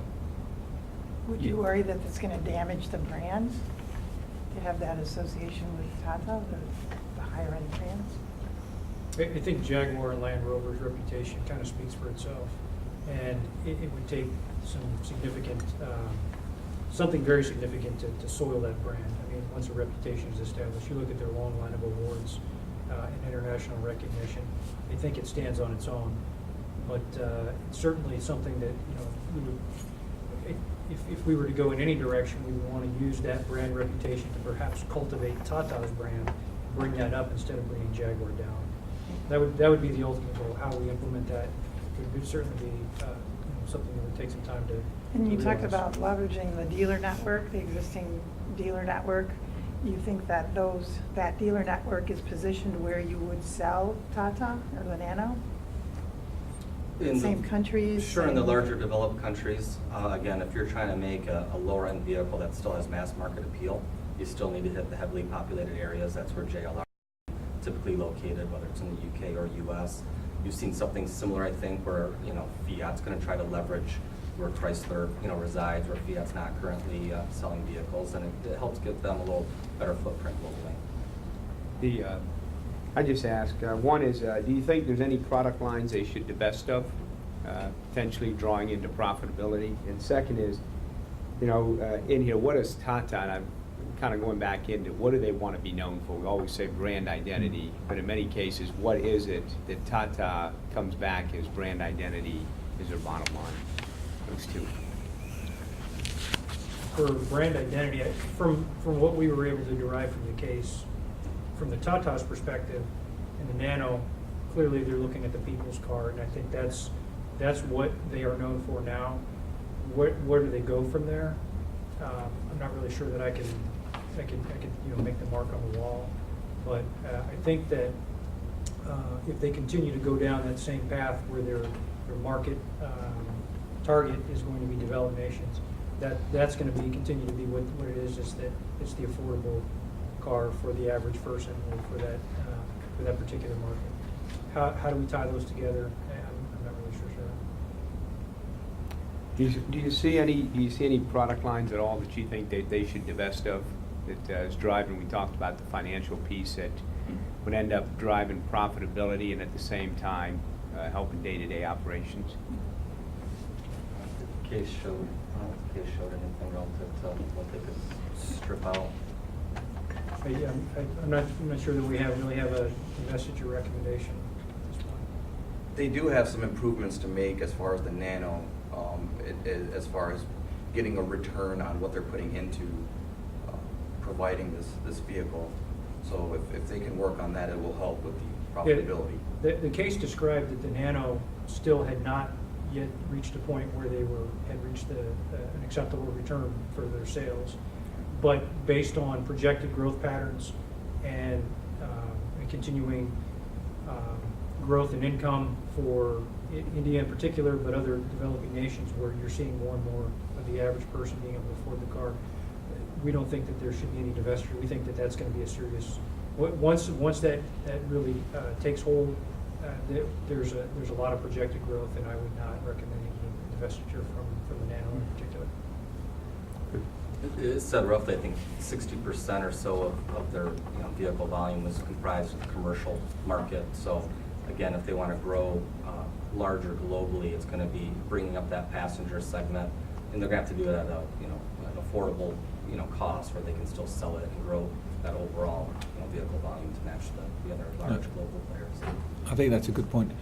You made you did a very good job in terms of the financial analysis at an abstract level, but did you do any comparisons across the industry?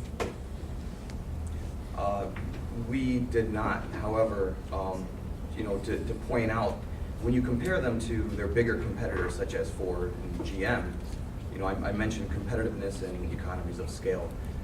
A bigger company like Ford and GM, they can reach back into their pockets and into their credit worthiness, and they can actually help their companies grow. Tata Motors is not in the same position as them in that aspect to reach out in their pockets like that. But are their liquidity ratios very different than the competition? I looked at some of the working capital numbers, and I don't have the numbers in front of me. I didn't see some of the larger OEMs quite as low as that. You saw more of the, a McDonald's, for example, is working with negative working capital, because you're instantaneously getting money as you're making sales. You don't have that investment that you're sitting on. So they, from what I had saw, just at a high level, they were certainly lower than some of the other large ones. Thank you. Any question? None? Thank you very much. Thank you. Thank you very much for coming today. I hope that you're hanging in there relatively well. I'm Nick Downing. I'm Toy Avery. And Nuriman will be presenting via digital interface today. This is Nuriman. She's actually in Washington, D.C. right now dealing with some visa matters, so she very pleasantly recorded her presentation. Today we are going to cover Tata Motors. We're first going to go through company profile, economic status, and then look at some key performance indicators, including SWOT, 5 driving forces, and some financial data. Now I'd like to transition you over to Nuriman. Thank you, Nicholas, for introducing our team members. I apologize for not being physically with you. The first section that I'm going to cover is about the company profile. Tata Motor is a multinational corporation headquartered in Mumbai, India. It is one of the leading automobile companies in India. And in 2012, it was ranked the #1 commercial vehicle and the #3 passenger vehicle manufacturer in India. It was also ranked the world's 4th largest medium and large-sized bus manufacturer and the 4th largest truck manufacturer in the world. Looking at Tata Motor product portfolio, we can see differentiation and diversification. There are expensive four-wheel automobiles, low-priced nano, luxury automobile brands, and commercial vehicles. The next section that I'm going to cover is about the company's SWOT analysis, which consists of strengths, weaknesses, opportunities, and threats. Let's first start with strengths. Tata Motor is a strong domestic player in the Indian market, and it has a strong financial condition. It is good at utilizing engineering, information technology, and research and development activities. Also, as I said earlier, it has a diversified product portfolio and strong market penetration in India. In addition, it has extensive distribution system and strong service networks access. The company also has done successful joint ventures, strategic alliance, acquisition, and mergers. Second is about the company weaknesses. Tata currently has several problems that has to overcome, such as nano sales are less than expected and there is low return on investment. Nano cars don't meet US safety standards, limited international presence, low product branding on high-end products resulting in lower public image, limited capabilities to catch up competitors in terms of quality and lean production, increased physical defects, high crude prices, and competitive products in the market with the same level features at less prices.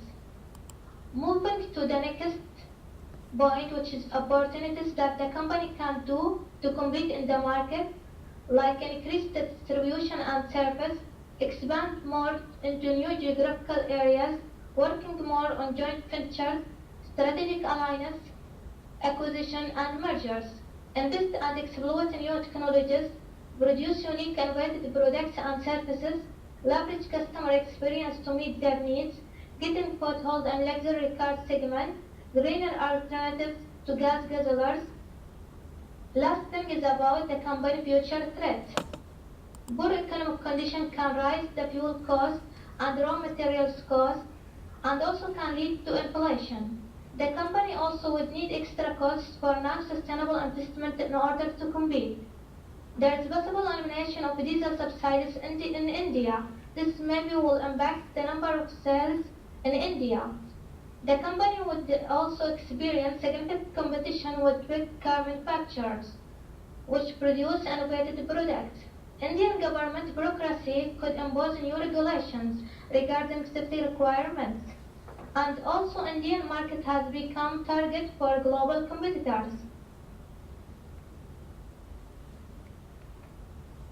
Okay, we've identified the The last section that I will cover before Toy presents her section is about driving forces in the global motor vehicles industry.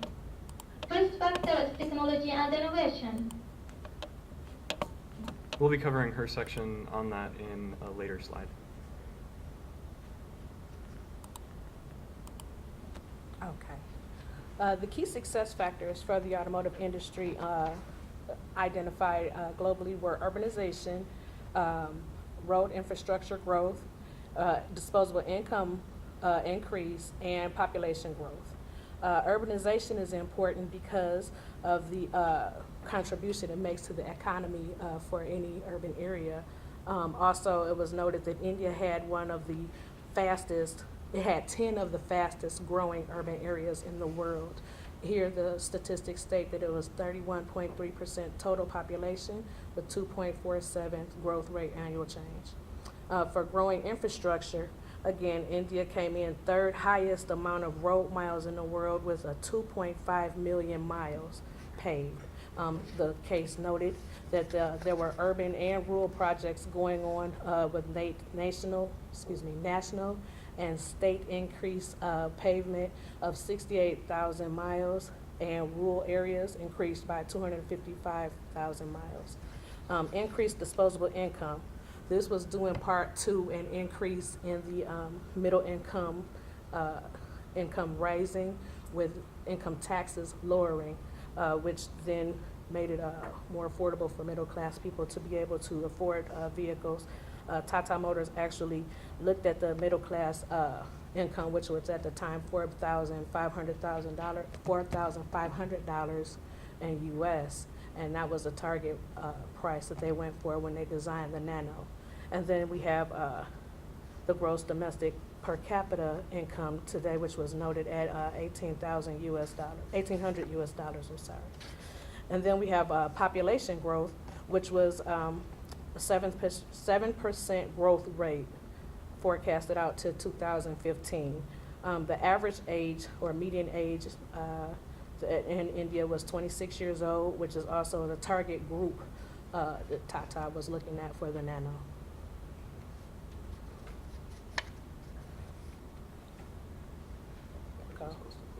Okay. Here we have the economic characteristics, which were listed as protectionism, economic liberalism, and globalization. Protectionism was characterized as a closed economy with high duties and sales taxes. Also, it was an automotive seller's market, basically with long lists of waiting time for people to acquire cars. Economic liberalism had three segments, deregulations of industries, privatizations of state-owned businesses, and reduced controls on foreign trade. The reduced controls helped to introduce more foreign business into India. And then you have globalization. These 4 countries listed currently Tata Motors is in business with, and also using, producing one of their high-end cars in the United Kingdom, the Jaguar. The next slide. listed are two graphs that show characteristic growth in the domestic auto sales. The top graph shows you passenger sales, passenger vehicle, commercial vehicle, and two-wheeler growth between 2010 and 2011. We focus basically on the passenger vehicle and the two-wheeler vehicles, and based on the numbers, the two-wheeler vehicles had a 4-time higher growth rate, or a sales rate, I should say, than passenger vehicles. The bottom graph shows commercial vehicle, and if you can see, the lower numbers for the United States, Japan, and Canada were attributed basically to higher safety standards and emission regulations for those countries.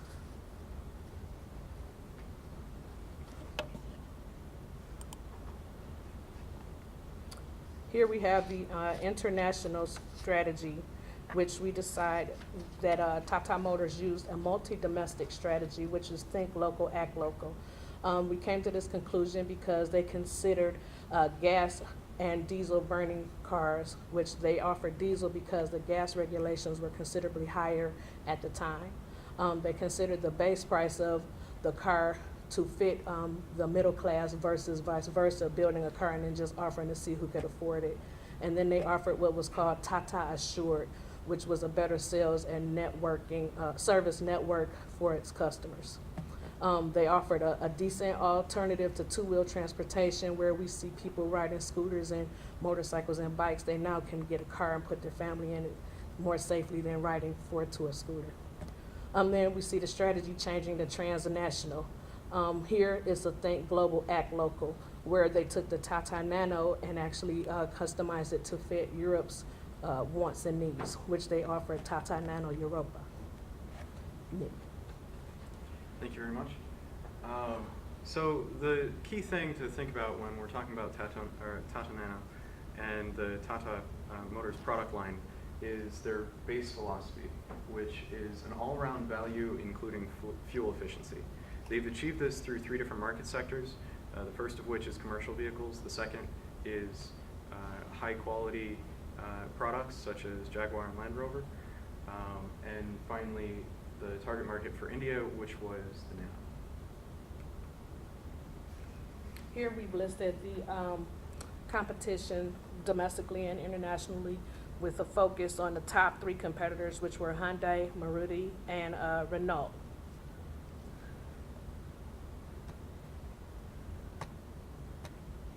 This slide shows the competition within India, and again we have our top 3 that we picked were Tata, Renault, and Nissan as the highest competitors here.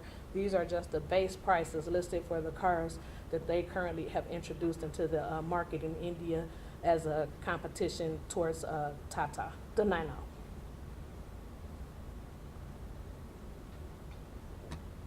This slide is our competitive comparison. We compared Tata with Renault and Nissan, and we basically focused on the top 3 key issues, which were price, which the Nano was priced better for the market. They actually considered what people could afford. We looked at fuel options, which at the time the diesel option was a better option than gas for most, and availability, which Tata comes out ahead because it's right there in India versus having to come from somewhere else. Thank you very much. As you can see, Tata Nano is relatively low in variety, offering only 4 different product lines with minimal variations, although it comes in at roughly half the price or less than the average similar market product, like the Ford Figo, Renault Pulse, Nissan Mirka, or the VW Polo, which are all within the $7,000 to $8,000 range. What they offer that the Nano does not is a higher safety quality and a higher fuel efficiency and emissions regulations. So that's really what has caused, from what we understand, the major price differences. Now I'd like to walk through some of the driving forces in the industry. First, we'll walk through power of suppliers, which we defined as moderate, primarily because of the volatility in raw materials and fuel prices, and because of the limited number of suppliers that produce parts for the Nano line. Similarly, the power of buyers we also defined as moderate, This is primarily because the target sales were 250,000 units per year in India during the first release of the product, and they were only able to achieve an average of about 60,000 per year. So about 1/5 of their target sales point. And that's something that we'll be addressing in our solutions. Also, the threat of new entrants we've actually defined as low, which might sound surprising, but when you look at it from the perspective of a heavily saturated market, lots of different companies are trying to provide vehicles for the industry that's been emerging in India, and therefore the threat of new entrants is relatively low, and the cost of new entrants is relatively high, since it is such a large cost to be able to manufacture vehicles. So the threat of substitutes we've defined as high because there are a lot of alternatives.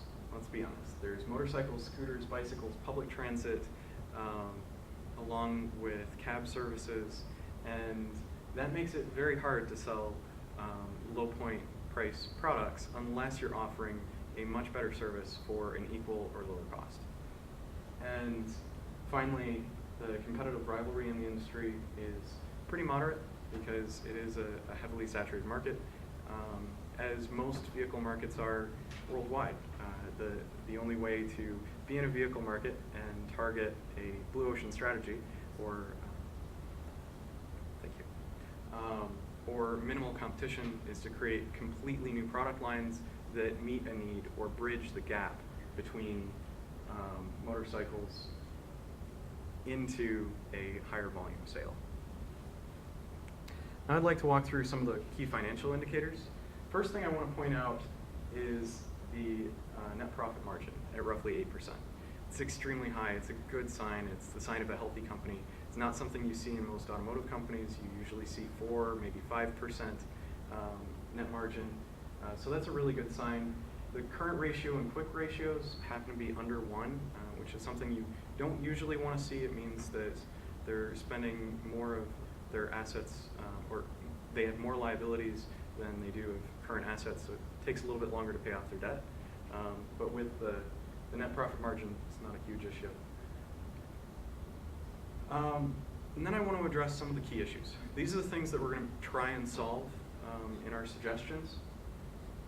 The first key issue is meeting higher standards when we look at an international market for safety and emissions. Next, we're going to examine the increase in competitors and how we want to compete that.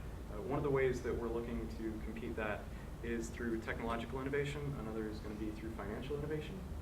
And finally, when we talk about management not having a clear strategy, what we're really talking about is the differentiation of product between the Nano, Jaguar, and their commercial products. We actually suggest to keep these all separate, mostly because people want to view high-quality products as their own brand. And when you don't put the Tata Motors name on a Jaguar, it helps to separate that a little bit. Whereas the Tata Nano is heavily associated with a low-cost and slightly less advanced vehicle. So putting the two in a different category is something that needs to remain. So the 3 suggestions we have are expanding financial options.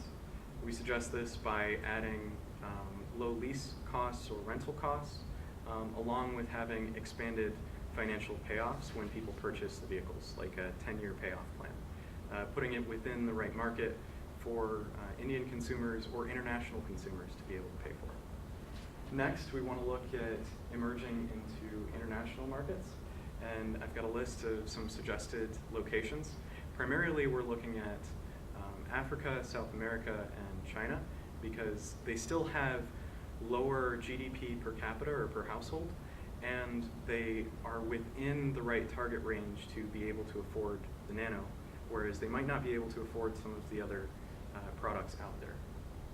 And finally, our big suggestion, which we're really proud of, is developing the Nano AUT, all urban terrain vehicle, kind of based on the idea of an ATV, all-terrain vehicle.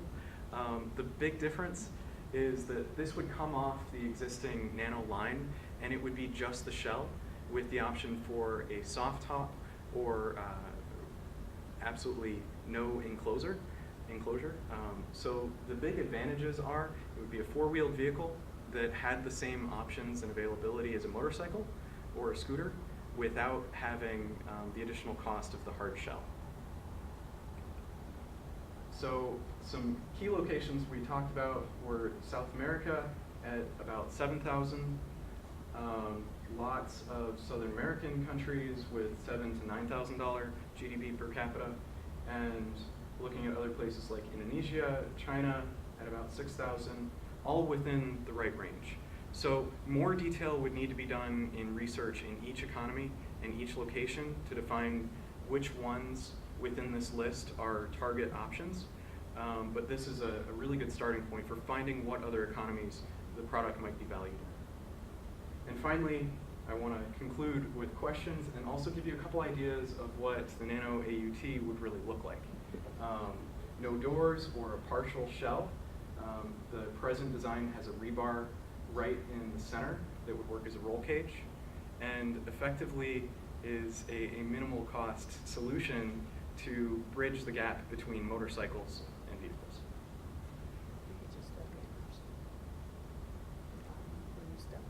Yeah, this would be a step up where you step up roughly 8 inches to a foot to climb in. It would also work as a splash guard. So thank you very much. Do you have any questions for us today?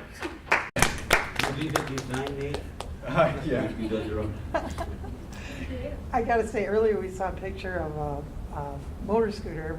small motorcycle with 4 people on it. I'm picturing that with like 12 people. People will find ways to use the product to meet their needs. Yes. Just where do you see the company going in the future to kind of remain and get market share, to reach out? Because we see in there they're reaching out to a lot of different markets. But where do you think their focus should be to continue to grow market share at the same time, profitability? And then secondly, what do you think, and this asked the last group this too, is what do you see the brand as far as Nano, what do you see the brand as far as Tata being recognized for? As far as the brand loyalty and the branding, it goes back when somebody sees that, what are they associating with? Because they have such extremes between, and the number of product lines, the diversity of the product lines. So where is it that the customer should focus when they look at the portfolio of Tata? I'm going to address your first question, which was about where they should expand. Where do you see them going in the future? Correct. Expansion and why? I really see a lot of potential in designs like this still coming off the Nano line. I see high profit margins that are mainly driven by the Nano. The target should really be increasing sales. Therefore, looking in some of those emerging markets as other locations to get the sales numbers they need to both pay off their equipment, which is a hefty investment, as well as to continue expansion and maybe get above their target numbers of 250,000 a year. I know that number was originally targeted because they were planning on selling the vehicle at about 2,000 per unit, and they had to increase their price primarily because they weren't selling enough. So building that market and building that product line is a critical way to both grow market share as well as increase their profitability. Yes. I think also, as what he's saying, part of Tata's moving forward, they will have to address safety issues, especially given light to some of the more recent automotive issues that we've seen publicly worldwide. It was mentioned in the case that they use a hollow shaft versus like a steel pipe, which I think, of course, you would look at the person or the people, meaning that U.S. are known to be a little more heavier than some of those in other countries, which that might be okay, but if you start moving off into international waters, you would definitely have to address some safety issues first. As far as branding the product, we really identify the Tata Motors Nano as its own business sector, and in its own, it functions very separately from Jaguar and Land. I think that's a key essential factor, keeping those separate, primarily because Jaguar already has its own market base. It has a lot of followers, it has a lot of clients that really believe in the product line, and the Nano is seen as a low-cost alternative, and therefore, if the two are thought of in the same industry, it really lowers, it diminishes the quality, interpretation at least from a consumer perspective, of a Jaguar or a Land Rover. I would agree with your point, but the Nano, when it was launched, the aspirations were hundreds of thousands of units a year, and the plant in Gujarat was built to accommodate that. They've only realized a fraction of those targets. Can you comment on why you think that they haven't been as successful in that space as they originally anticipated? I'm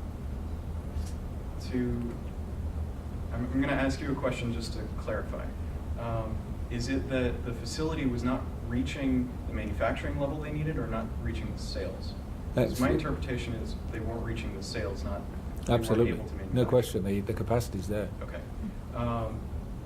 The capacity being there, I think the primary reason is because the people purchasing it didn't see the added value in having a four-wheel vehicle versus a two-wheel vehicle, and I think the price point was slightly higher than that of the scooters, so the comparative value wasn't necessarily there. And by creating a product that bridges the gap, both financially and as well as service-wise, between a motorcycle and the Nano as it's presently manufactured, is a key way to increase those sales. When clients see a bridge option, they're more likely to move up the chain and increase their services as well as what they're willing to pay for the products. So your recommendation with the AUT is to take price out and or take cost out and reduce the price. Correct. In order to position themselves more effectively with the two-wheeler industry. And a further addition might be to make a modification where they can upgrade the AUT at any point in time to a pre-existing standard shell Nano, where they're just add-on parts. They go back to the manufacturer, they pay an incremental fee to get the other parts added on. What are they doing with the extra cars that they could not sell? Are the inventory high? As far as the financial data, it was really hard to identify what their inventory holdings were. So that's a really good question. That's a question that I tried to do a little bit more research into to find out what their inventory holdings were. And if we go back to the financial page, notice that the formula for quick ratio includes inventories. So I used the inventories from 2012, and the inventory was actually very low. But I'm not sure if that's just for the India market sector, or if it's for a global market sector, including their other product lines. Well, it could be that if the projected number was 250,000 and they only sold 60,000, it's quite possible that 250,000 were actually not manufactured, but that was the target. And they manufactured as they went along based on the need. Therefore, inventory could still be small because they were making cars based on what they were looking in the market was needing. If they simply made all that, then I think the Ford Motor Company had a good model where they recruited all the police cars in the whole United States. They were all Ford Motor Company. So when you cannot sell it to a regular customer, you find other areas with a discount to get rid of the inventory. So if they really had the extra cars sitting in the lot, they could go to post office and a lot of other elements of society that will give you a car at a lower rate rather than you going on a bicycle to deliver mail, things like that. When you look I at don't know what the real issues are, but I think it does relate to inventory versus production.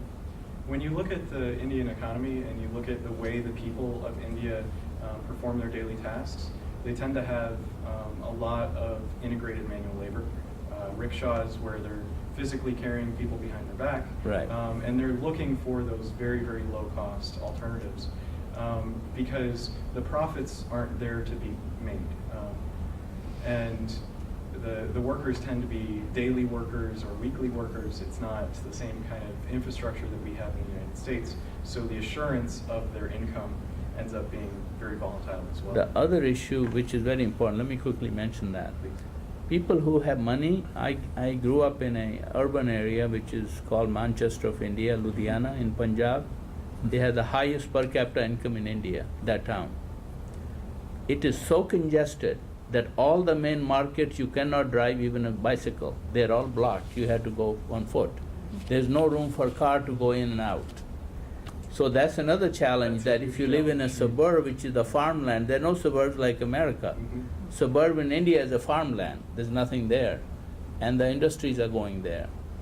And unless you have a house in a farmland where you can actually keep a car, come into the town, then park it somewhere outside, then take a rickshaw to get to your work. That's what is happening in India. Okay. Sort of like New York. Yeah. Thank you very much for the clarity. I like that. And yeah, one of the things I liked was your discussion about selling into markets based on income, family income or household income. It's a good perspective. It made me think about the other parts of buying a car, which actually ties into the inventory question. Does it, in most of Europe, you order a car and you wait a long time before you get it. In the US, you expect to go to the dealer and get it configured exactly the way you want it the same day, right? So there's an opportunity having to do with that, and I don't know what it's like in India. Did you guys uncover that? Do you know how do people buy cars, financing, and you know? When I tooled around a little bit on the Tata website, you first tell them where you live, and then you tell them what city you're in. Then they show you what's available by price, and then you can pick from the cars, and they have features based on the car. There was some option to change the color. There was an option, I looked at, they had Nano CX and Nano LX, I think. There's 4 different versions. And then you can add things based on that. But basically, those 4 versions came with standard features. But based on where you tell them you are, they show you what's the price for this. And you can pick for that. And so you can order it that way. But Now, financing is the a big scooter issue. I like the renting idea, other ways to acquire a vehicle, right, or to get access to a vehicle. And they did offer, financing, and they said, finance now, talk to us now, and every time you pick something, talk to us now about financing. All right. So. They probably have a good call center, chat now. One other question that kind of, as I see, and I looked at Tata and looked at their portfolio of what they got, buses, you look at everything in there, I still struggle in there what they really want to be known for, because they're reaching out in a lot of markets. So what do you think really the Nano hasn't sold the number of units they want? What do you think their focus should be so they don't reach out and get too diversified, yet they don't really have a focus? So what would you, if you had that, and then what would you tell them to focus? And secondly is, with all the scientists and the engineers they've got, technology, where do you think they could leverage technology to come back to touch the global environment that's out there, that they want to go global because they're buying a lot and they're putting their hands and dabbling in a lot of things? So what would you think science and technology would play in their future efforts? I'm going to immediately jump on to the first question. Their different market sectors really work as different business units. So they function relatively independently. They have their own sales departments, they have their own manufacturing, and therefore they are pretty self-sustainable as their own separate units. They work under the Tata Motors conglomerate, and I don't really see any issues continuing to manufacture and rev up and maintain high sales in those other market sectors. We see a lot of value in trying to achieve higher sales numbers for the Nano, because I believe in the product line. I think it has potential worldwide. And that may not be the highest source of income in the short term, but I believe that it can be in the long term. Did you have anything you wanted to add on that? Well, no, I was just thinking, I'd put Nano in terms of like Stroh's where they have two different products. They offer beer, they offer ice cream. The Tata Motors had focused if they were going to just be an automotive industry, remain with the high end with the Jaguar and the Land Rover, and then continue to produce affordable cars on this segment or this end, and just focus basically on moving forward with these two types of vehicles. Like you said, it doesn't hurt to have the extra industries as a back end to help propel in times where sales might falter or something, and they have something to keep them moving. But I think those are two things that they should. As for other investments and long-term investments, I'd immediately look into their R&D knowledge base and identify what they're already doing and see if there's any other market sectors available. I did not do any further research into that section. My assumption is that they would be able to move into plastics, and they've got a lot of knowledge understanding the dynamics of different plastics, the capabilities of them, how they can be manipulated, and there's a lot of need for that in other growing interfaces, be it cell phones all the way up to planes. Also, there are aluminum technologies for aluminum extrusion and high density metals with very lightweight characteristics. This bodes very well for, once again, plane systems as planes continue to go in the direction of more light, high efficiency systems. There's a couple different manufacturers out there that are still in the prototyping stage. I think they could partner with them. One is a perspective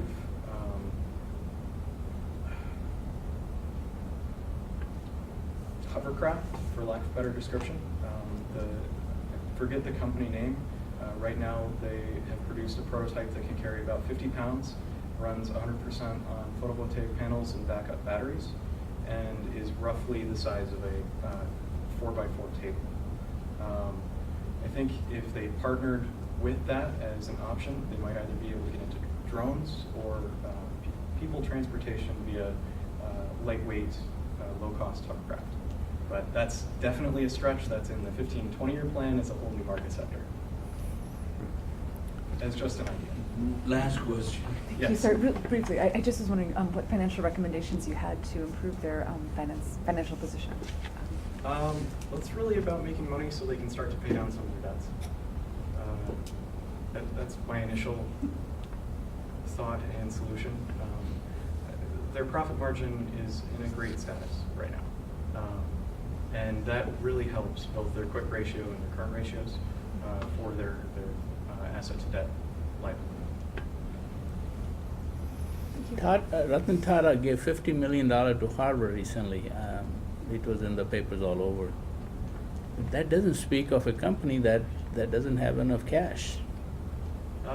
Well, the ratios are really about how much of their assets are right, asset and liabilities, but that is quite a large money from an Indian investor point of view. It is. Yeah. That's from Tata Group. Tata Sons. Tata Group. Tata Sons, yeah. Thank you very much for your Thank you. time. Thank you.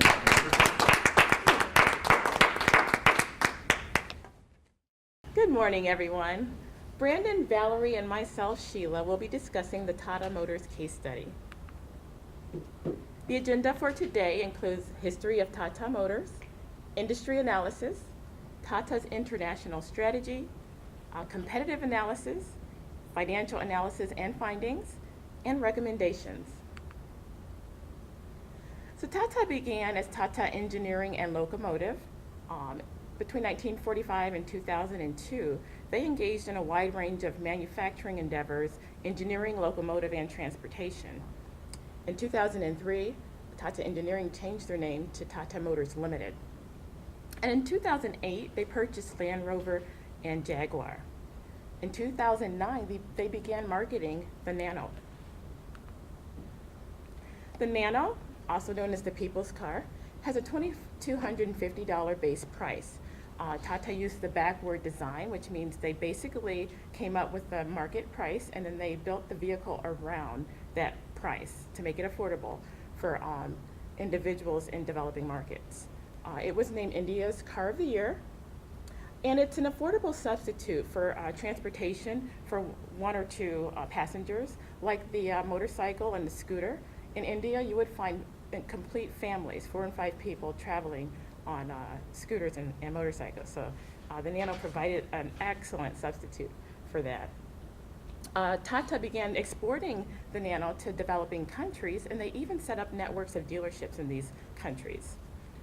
The competition began to, or attempted to enter this low-cost market, but they weren't able to price their vehicles competitively. Most of them were around $7,000 to $7,500. Although the Nano was presented at the 2010 North American International Auto Show, it's not sold in the U.S. market, mainly because of not meeting the U.S. safety requirements and the lack of comfort features that suit the needs of the U.S. market. So in terms of the global motor vehicle industry, the economic characteristics consist of a relatively high price of fuel, which drives the manufacturers to lean towards more smaller, fuel-efficient vehicles. There's a recognized need for low-price vehicles, especially in the developing markets. There's many collaborative partnerships and joint ventures between automotive manufacturers. The mature industry, it's a very mature industry with growing demand. In addition, gross domestic product does have an effect on demand, profitability, and interest rates. Key success factors of the global automobile industry include the ability to adapt products to meet the needs of a wide range of customers, and the ability to understand local markets and the rules and regulations that govern those markets. In addition, there are many joint ventures, and there's innovation in the industry with vehicles that use alternative fuels. There's electric, hybrid, and air-powered vehicles as well. Tata Motors' internal strengths include the following: the joint ventures that they have with other manufacturers. They're very innovative, diversified. They have the low-cost vehicles that many of the other manufacturers don't have and cannot compete with, that they use in the emerging markets. In-depth knowledge of the Indian market, and that's definitely a strength. Their commitment to quality and customer service, as well as they produce more diesel passenger cars than their competitors. Some of the weaknesses include it's a global firm, but it's lacking brand recognition in some countries, especially in the United States. A lot of people are not even aware that Tata owns Jaguar and Land Rover. There's lax Indian regulations that result in developing products that are not necessarily fit for the global market, especially with the safety standards. And the backward design process. Now, although this process enables Tata to create a vehicle for the emerging markets, it is somewhat of a weakness because it limits the amount of safety features and other features you can add to the product. Competencies and capabilities that Tata has that the competitors lack include resource strength and market expertise. Tata's been around for quite a long time and has a lot of resources that make them competitive. They have a presence in the market since 1945, an in-depth knowledge of markets and consumers. They're innovative, like I said before. They have many diesel passenger vehicles that the other manufacturers don't produce. Their low-cost strategy, once again, that enables them to penetrate the emerging markets, and the prevalence of joint ventures and partnerships, which helps mitigate risk, and it reduces the time to launch products. Market opportunities include the following: capitalize on the growth in the luxury segment in different countries, introducing JLR, Jaguar Land Rover, and the other products, and leveraging the growth of the JLR brand recognition. The commercial vehicle strategy would include the availability of consumer financing for the commercial vehicles, as well as leveraging the diversified product offering, the buses, the other commercial vehicles that they offer. Continued expansion in both emerging and developed markets, and industry growth, urbanization, infrastructure growth, where India has the 3rd highest amount of road miles, and increasing income levels, and growing population. Market threats include competition and ease of replication of some of the vehicles, safety standards and regulations, significant adaptation costs in terms of adding the safety features to the vehicles, unstable energy prices, high interest rates, which reduces the availability of consumer financing, and slowdown in GDP, which also reduces consumer spending. Now Valerie will discuss Tata Motors' international strategy. Thank you, Sheila. A company like Tata must not rely solely on domestic sales to remain profitable and competitive. Rather, Tata should capitalize on opportunities in the global market outside of India's borders while simultaneously growing at home. We would define Tata's international strategy as multi-domestic. It's multi-domestic because Tata aims to achieve the maximum local responsiveness by customizing their product offering and marketing strategies so it is aligned with the conditions of the market. Varying conditions such as demographics, government regulations, and safety standards, or differing tastes and preferences all influence the firm's international strategy. Tata uses decentralized controls to delegate decision-making responsibilities to management, enabling a swift response to local market conditions. The following are some examples of how Tata has taken a stance as a multi-domestic company. The Tata Pixel is based on the Nano platform, but it was designed specifically for the European market. Several improvements were made to the standard model to meet the safety emission standards of the UK.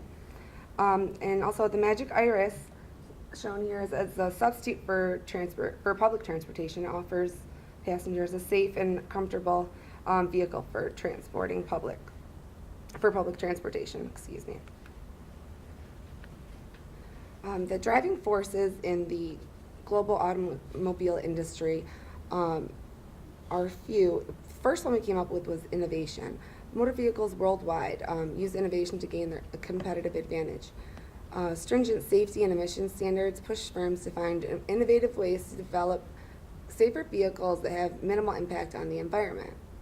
Rising oil prices also have driven companies to find innovative solutions to reduce the industry's dependency on oil by way of alternative fuels, hybrid technology, and electric vehicles.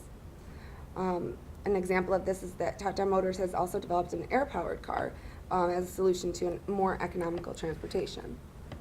Another driving force is the market trends. Economic conditions such as changes in disposable income, the availability of financing and interest rates, all influence the demand and profitability of firms in the global automotive industry. In addition, consumer demand drives the global industry. A third force is the political factors. This deals with government regulations. Government regulations shape the product design and consumer behavior. Restrictions and safety standards also facilitate how manufacturers design their vehicles for specific markets. Furthermore, government investment in infrastructure influences consumers' desire to own a motor vehicle. Next, we went on to Michael Porter's 5 forces model of competition. We used his model to identify the competitive pressures and determine the competitive strength of Tata Motors. Porter identified 5 competitive forces that shape every industry and market. Those forces are degree of rivalry, threat of entry, threat of substitutes, buyer bargaining power, and supplier bargaining power. These forces help us to analyze everything from the intensity of competition to profitability and attractiveness of an industry. The degree of competition in the global motor vehicle industry is high.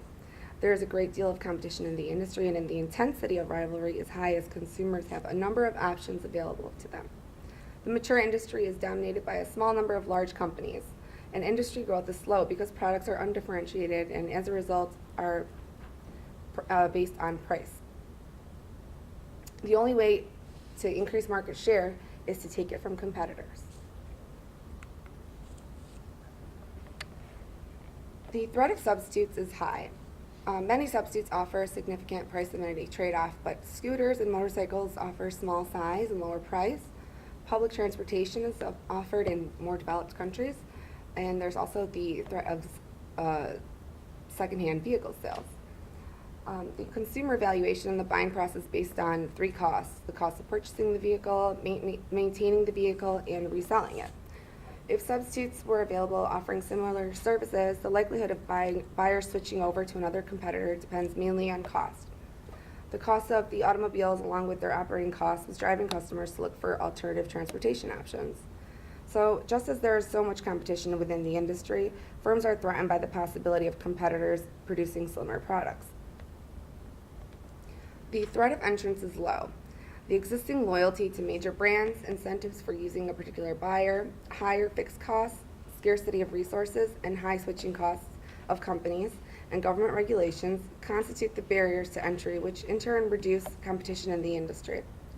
The threat of entry is influenced by factors such as product differentiation, cost advantages, time, and cost of entry. The threat of entry into the global motor vehicle industry is low because of the barriers to entry. Entry into the industry requires a significant capital outlay, and incumbents are protected by scale economies in manufacturing.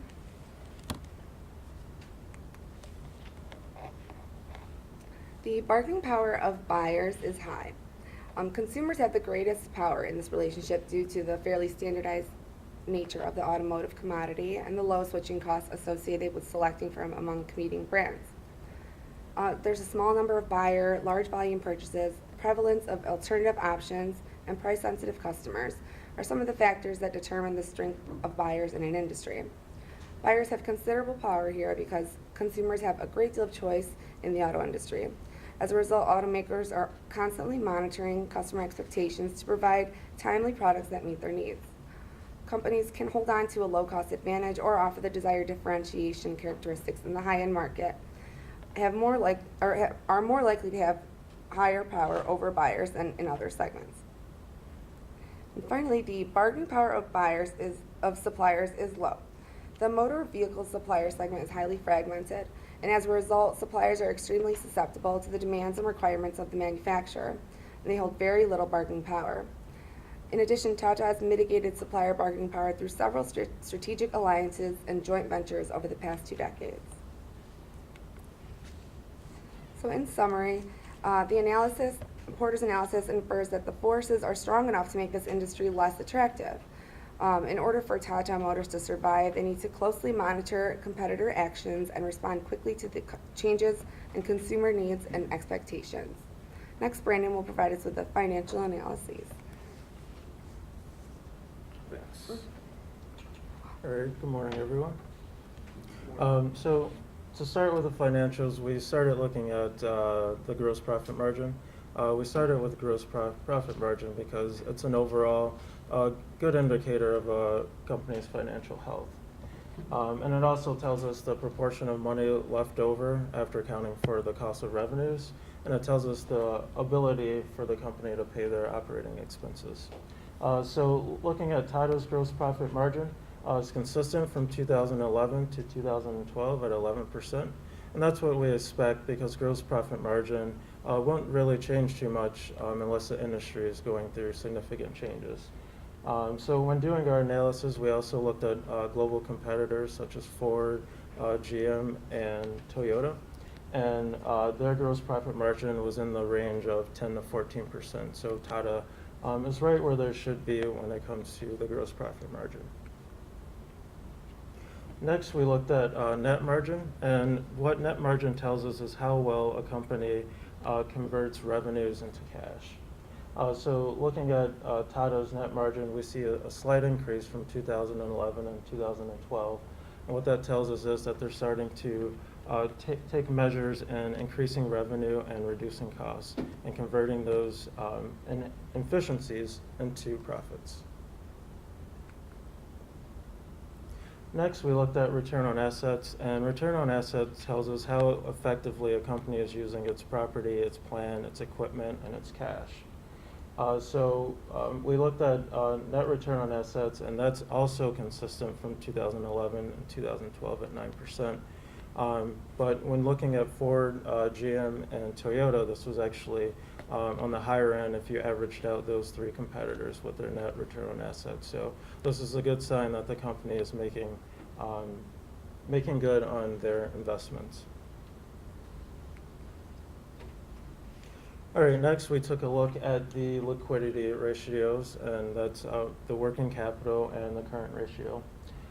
Basically, these liquidity ratio tells us how able a company is to meet its short-term obligations, its liabilities, short-term liabilities, and those obligations are typically due within a year. So first, looking at the current ratio.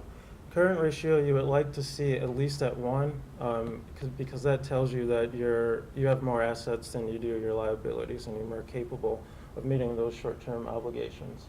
So we can see the current ratio is below 1, but starting to improve from 2011 and 2012. And the working capital is the actual cash equivalent to the ratio. So if the current ratio is below 1, that equates to negative working capital. So we started to see that get better as well from 2011 and 2012. So in summary, the current ratio is below 1, and we have negative working capital, which our analysis tells us that the company has a hard time meeting its short-term obligation.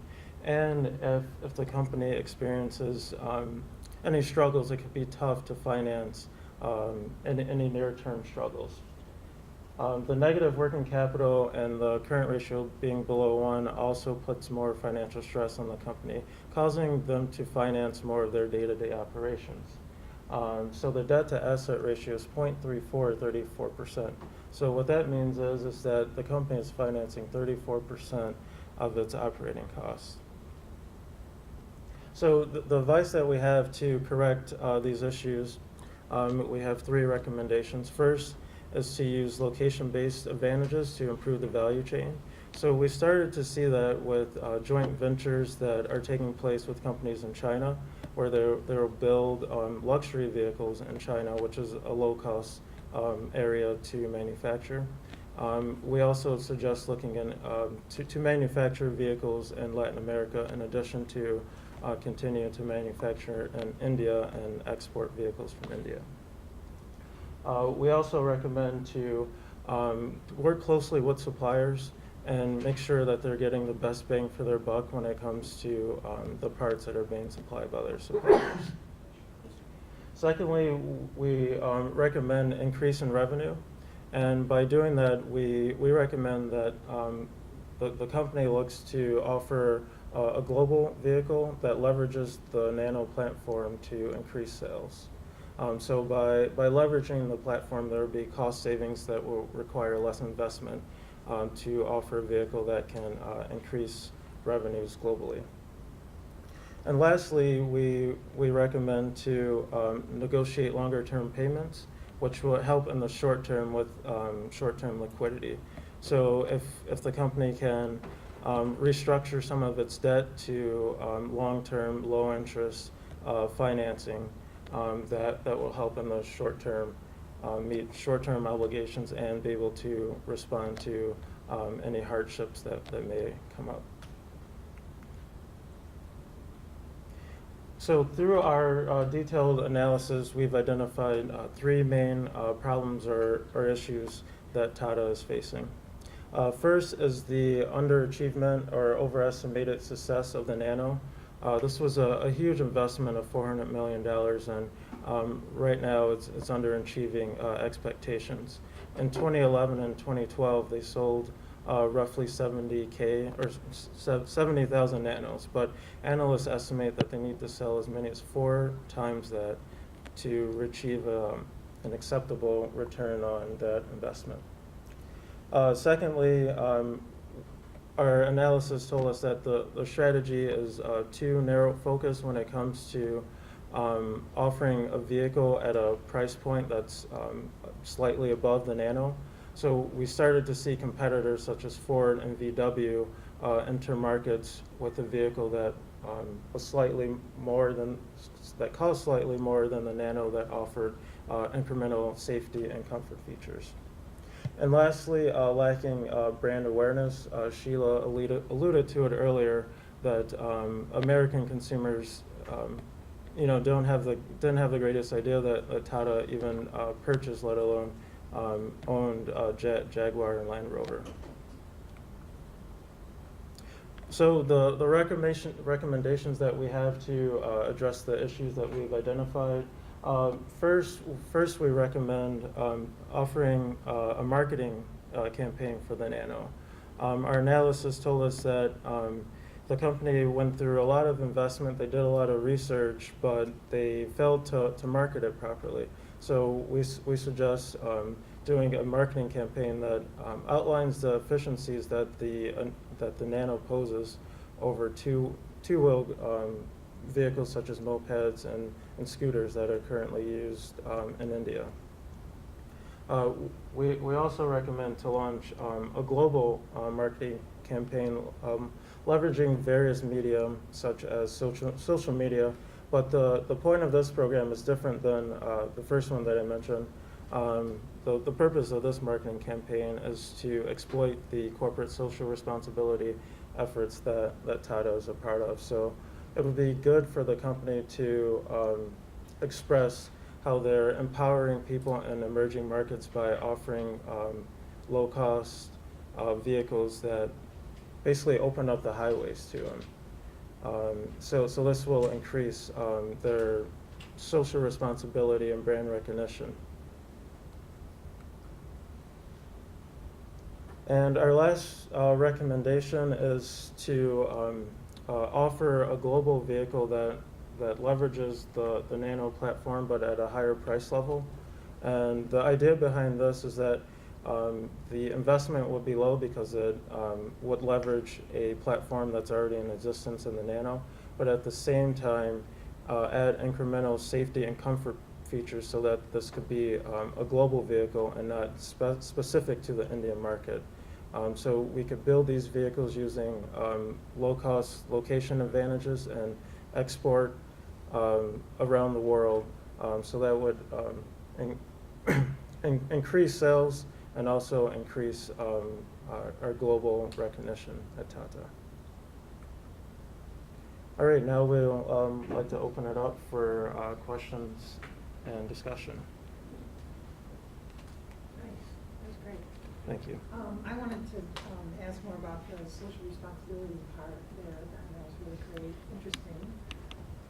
So if they use that as a global marketing strategy, how do you monetize that? What they get out of it? Our aim with that was to gain more brand recognition worldwide. So depending on what country it is you're talking about, but with Americans, they're definitely influenced by companies that do well. And so if they were to hear that Tata does well and has done so much for the Indian country and the people, then I think that they'd be more influenced to support the company. So I think it would be good for them. I think to add on to that, also it'll create like a sense of pride for the folks that are in those emerging markets, but at the same time it will show people that are in emerging markets what Tata is doing to enhance the development of emerging markets and economies. Sumiko Porter's wrote a really great article on creating shared value, and that's anyway the 3 ways of creating it. Obviously, product differentiation. So to the extent that you implement the safety standards and that increases, obviously that can be marketed, especially if it's a core part of the strategy. So yeah, I think that was an excellent point. I mean, it could just obviously be taken a step further, but I did have a quick question about the safety and to what extent, I guess, given maybe this is kind of leading, but given the CSV, to what extent you would suggest that they improve safety and how it would be marketed in industrialized countries if the safety is improved sufficiently? Yeah, so adding things like airbags and other safety features would just open it up because the standards are only get tougher. So I think they're a little bit more used to the lag standards, so to speak, comparatively to the U.S. and India. So I think that would just open it up and allow them to expand it globally. Yeah, I think it would just be easier to transfer, I guess, from country to country. Now, in the beginning, it works well with the lower price model because there are similar demands in those emerging markets. But I think that they have to do a little more, I guess, research and confirm, I guess, and find out what it is that people are looking for in those cars. Yeah, there was also an interesting article called Diaspora Marketing that talks about ways that it could be products could be marketed in industrialized countries. Better. So, thank you. I think your recommendation with regard to CSR is a great recommendation, given the fact that the Tartars are actually 2/3 owned by a charitable trust. So it really plays into the values of the group. But if we extend the conversation now to other parts of the Tata Motors portfolio, passenger trucks and JLR, what recommendations would you have for those areas of the business? Well, specifically for JLR, China is an emerging market when it comes to the luxury segment. So as we've seen in the case, that they've already taken measures to reach that area. It's very competitive. Ford is starting to build, for the first time ever, Lincoln there. So it's we're really glad to see that they're taking a step ahead there and getting started with JLR. And also, one of the things that we had kind of discussed was that Tata could focus its lower price vehicles, continue to focus in the emerging markets, but in the more developed markets, it would kind of refine its strategy for the commercialized vehicles. So that was a thought as well. Going back to talk about gaining market share, how do you build, what did you see as far as come across as far as building customer satisfaction and reliance to repeat business? To me, I personally think that the CSR recommendation, knowing that Tata is a company that is empowering people in developing markets, if I'm looking at a Jaguar or a Land Rover versus another high-end vehicle, and I understand the CSR, the corporate social responsibility of Tata Motors, I'm going to lean towards that. And maybe not everyone's going to do that, but I think that influences the buying decisions. So in that regards, I think the power is in, sticking to that CSR enhancement and letting people know and be aware that that's what Tata does. See, the Tata's idea for Nano came really as a social experiment. It was not to make money. Tata's reputation is all-time high in India. I mean, he's a very highly regarded, people respect him. So when he said, I want to make it possible for men and women to be safer and have a vehicle, I don't think he imagined that he'll make a lot of money by selling car at that price. So the question could be whether he wants to disinvest the company and create a more luxury model in line with Jaguar and Land Rover and be competitive that way, because he's not going to make money in Tata, in Nano.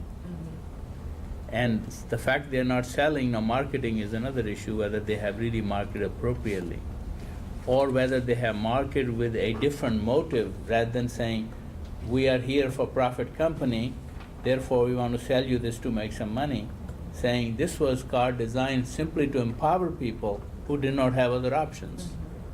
That as you mentioned, that may spin well with people, that the purpose of this car is different than other cars which are mainly for profit. Definitely. Do you have any other questions? Dr. Tash, any questions? No, I thank you so much. Thank you. Thank you all. As you know, my colleagues work, I get the credit, so it is not fair if I don't recognize those colleagues who are really, carrying the ball. There, of course, is, Professor Sri Rakavan. Sri, please stand up.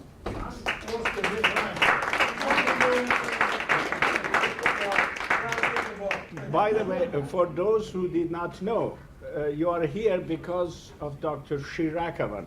Sri Rakavan is the one who started the MBA program here at this university. Dr. Jackie Stavros, director of our doctoral program.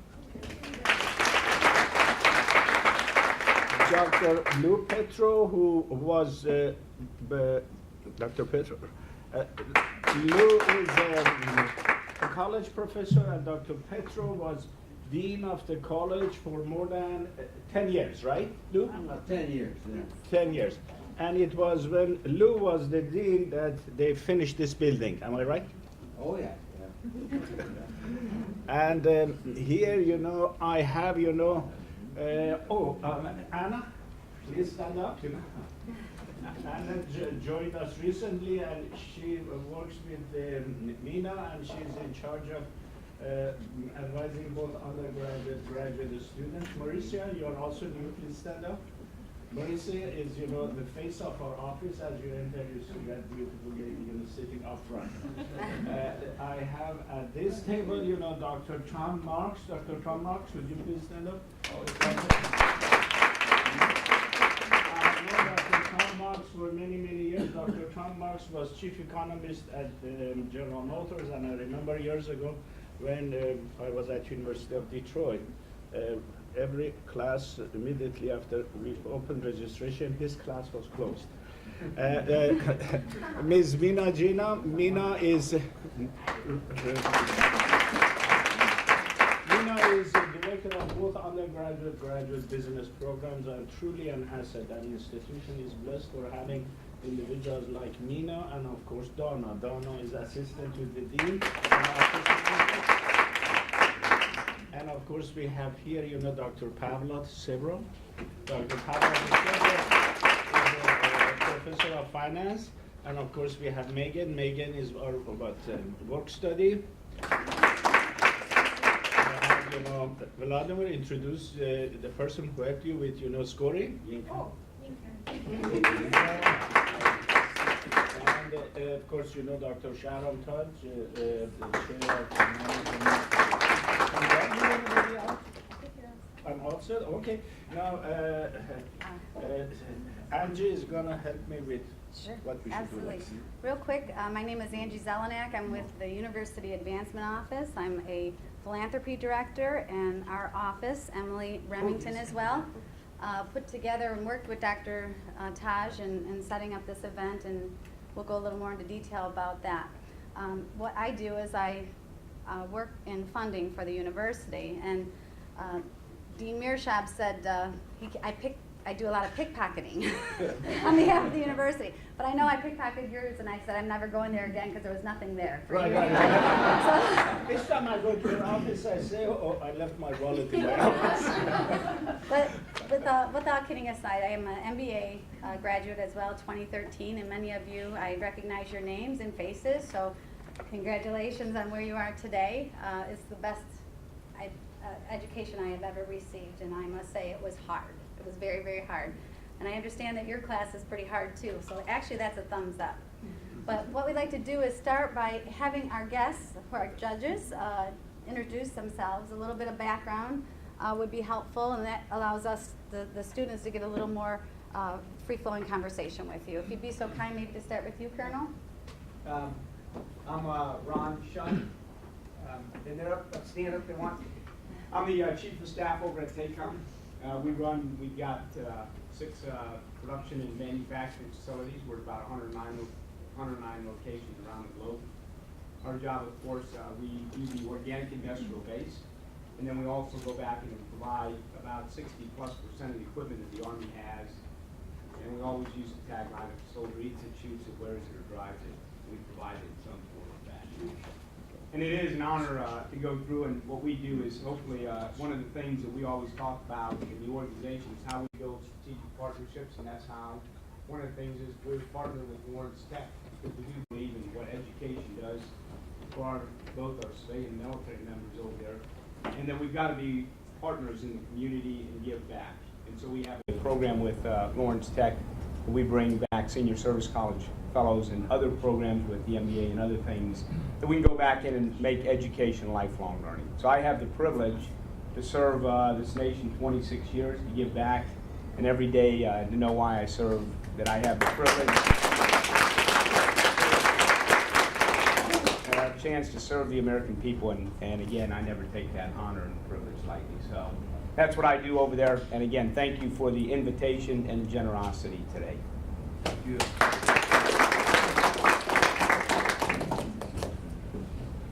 Hi, I'm Warren Harris. I am the President and Chief Operating Officer of Tata Technologies. Tata Technologies is the engineering and product development IT arm of the Tata Group. So we provide many of the engineers and the skills and services that support Tata Motors in the development of their vehicles. I am a mechanical engineering graduate. I became a chartered engineer in the 80s. 92, I helped a number of people buy a company from a public company. And so I was an entrepreneur in the 90s and then took that company public in 2004, and we were acquired by the Tatas in 2005. Today, I run the operations of Tata Technologies from here in Michigan. So the 7,500 people that we have around the world are managed operationally from here, even though our ownership flows up through the Indian organization. The Tata Group is 2/3 owned by a charitable trust. So one of the values that we embrace is giving back to the local communities in which we live and work. And one of the things that we do, Tata Technologies, is we have a program called Ready Engineer, where we partner with universities around the world, and we provide software and educational support to final year students, again, ready for entry into the marketplace. We have relationships in the UK, India, and some embryonic relationships here in the United States, and I'll be delighted to pick up that conversation with Lawrence Tech. Thank you.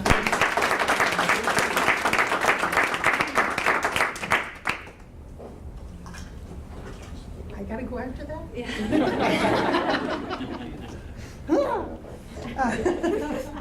I'm Rosemary Bayer, and I'm the founder, CEO, and Chief Inspiration Officer for Art and Cause. We are a software company, data analytics company, and we work with schools and nonprofits. So we actually are helping them to solve the really, really hard problems, which is exciting for us. We're almost 5 years old, so really I am a lifetime of computer engineering, moved into computer architecture and software design, and now I have a software company. So I'm an entrepreneur. I actually teach entrepreneur studies at an outside program sponsored by the National Science Foundation for women starting technology companies. So it's a very near and dear to my heart. That's one of the ways I try to help. I'm a graduate of the MBA program, of course. Jackie, all my favorite people here from the MBA program when I was here way back in 2003. So, but it really did change my life. It took me from being an engineer into a business management role at Sun Microsystems, where I worked at the time, and then all the way to doing it all myself. So I appreciate that. I thank Lawrence Tech for that. And I thank you for inviting me back. I always appreciate that opportunity.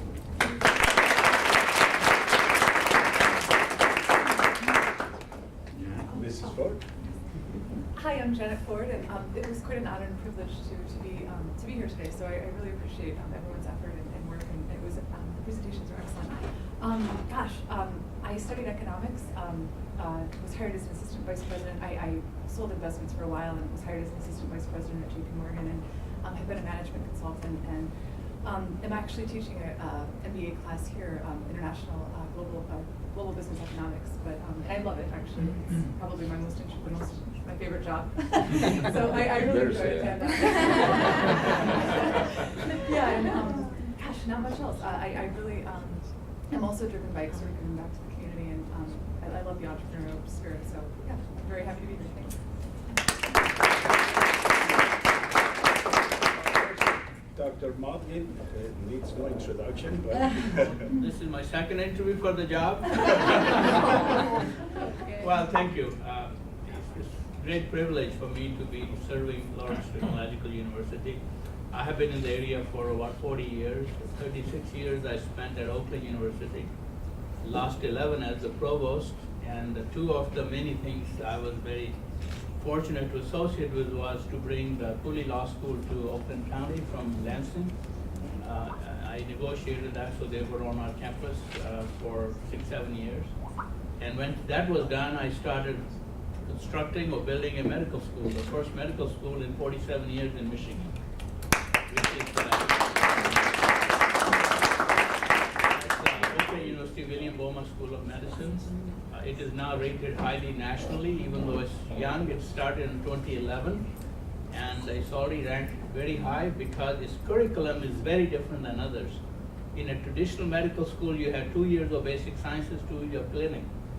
In this medical school, the curriculum is that you start basic and clinical same day.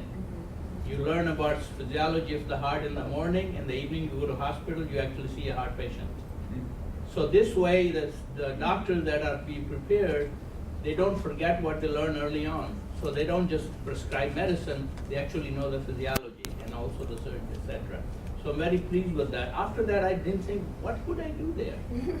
And the Lawrence Tech gave an opportunity. I know my daughter came here 20 years ago as an undergraduate, and I had a great impression of Lawrence Tech. And she could go free at Oakland, but she said, no, I want to go to Lawrence Tech. So I knew there was something special here, that she was forcing me to pay here and not education. So fortunately, things changed here, and I was able to come in and show my interest, and I'm here. This institution is legendary, and I'm so proud. I may have a chance to speak later on about this. And it's not another cookie-cutter institution. Henry Ford started it. He changed the world. He created the middle class in America. He gave us a room on his Model T plant where we started as LIT, Lawrence Institute of Technology. He built Lawrence, he wanted LIT to be in the image of MIT, and 1932. And a lot of great engineers emanated from this institution who built planes, tanks, fighters during World War II. Because all the engineers building cars, they started working for defense during World War II. Many of them were Lawrence Tech graduates. So this institution has served, like you, sir, this country and the free world immensely. So it's a great privilege to serve here and be part of this community. Thank you.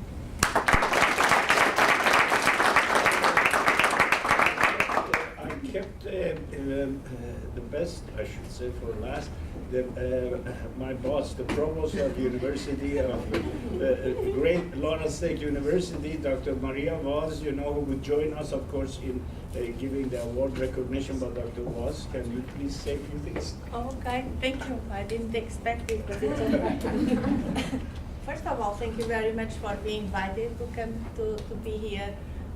Just like as Dr. Madrigal said before, we are just so proud to see for the first time, a situation in which students can come, work hard, and then can come and explain, what they did to a group of experts. Because theory and practice is really our motto since 1932. And this is the way our students really gain practice. As you know, many of them are working students, others are not. But it's by being in front of experts that they can gain the experience that will make them even more successful. So, I'm very grateful. I'm grateful that I can see the College of Management more and more of these things happen. We had that with engineering, we had that in architecture, and it's very nice to see such an engagement at the level of the College of Management. I know that all our faculty members bring a lot of richness into the classrooms, and the experts coming with them also help them do that. So, congratulations. I know that some of the students that are here are graduating in a week. I know they are relieved. I know that you just said, yes, I was so relieved because I don't have anything else to do. So congratulations to the ones that are graduating. For the ones that are still going to be here for a couple of months or a couple of years, I can only see that you are going to be very successful. And then I want to also thank the judges that came. I know that all of you are very, very busy and taking time of your busy life to come here and spend one full morning with our students and with us. It means a lot to us. So thank you.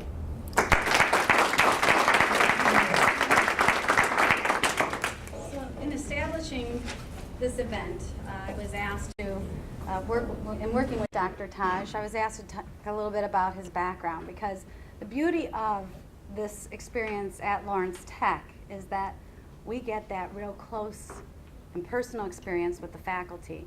What we sometimes forget, however, is that they are experts in their field. And we are very fortunate to have that privilege, to have the experience. So although we know Dr. Taj as a hard grader, and I'd still like to just, if I can, I'm going to read, which I know I'm not supposed to read, but this is a lot. I've got to make sure I cover everything in a snapshot for you. So prior to joining the College of Management, Dr. Taj held the Cameron Endowed Chair of Management and Marketing, a distinguished position at the University of St. Thomas in Houston. He also taught at the University of Detroit Mercy, earning one of the university's most prestigious awards titled the University Detroit Mercy President's Award for Faculty Excellence. Additionally, Dr. Taj managed the Global Entrepreneurial MBA program at Fujian Catholic University and was a visiting professor at Peking University in China, teaching in the Beijing International MBA program. Early in his career, Dr. Taj held a faculty position at one of the largest business schools in the United States, Baruch College, the City University of New York. So besides holding the position of professor and program director of marketing and business management, I'd like to say thank you to him, for Dr. Taj, for coming to our office, Emily and I, and setting this up, because he wanted to give you what Dr. Vaz had said, a real world experience, to take that theory and put it into practice. And what better way to do that than amongst these exemplary executives that we have for judges today. So thank you, Dr. Taj. I think with that, Yes, you should now come and announce, so yes, his investment is the award that you're going to get, but you also, as winners, get to acknowledge the accolade on your resume. So that's a good thing. Let me first, Dr. Boss. it is a very interesting situation. First, I want to thank everybody, student, judges, distinguished executives of the university. I believe this is today was historical day event. I'm not aware of any other university asking, the president of the university to be a judge, and then the distinguished, executives from companies to come and judge, especially a case which was about Tata, and we were honored to have Mr. Harris here as a chief executive officer of Tata Technologies. What we did, the judges, they judged the student presentation, team presentation, and then we tabulated, scores, and then we had, double tabulate that one. We did everything, and I'm sure, our distinguished Professor Lou Petro would put seal of, accounting on it, like Price Waterhouse, the budget. And the award which would be given, which we designated for this spring term, is $400. But then the issue we had was that two teams, they came very, very close, which is, the third digit after decimal point is different. So we discussed with judges, and then Dr. Mishap was very helpful in terms of he offered, so we can also give monetary award to the second place. So I'm going to go first, to announce the winner of the second place, and which would be receiving $200 from a restricted account, which was Don't count on it. and that check would be in the mail. So the second place winners are team. You ready? Team Valerie. So we have Valerie. Would you please come? Valerie, Sheila, and Brandon. Come.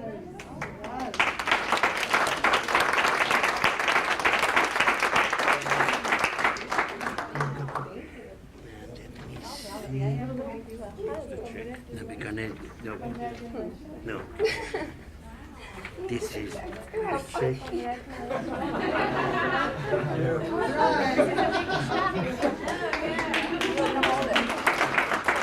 This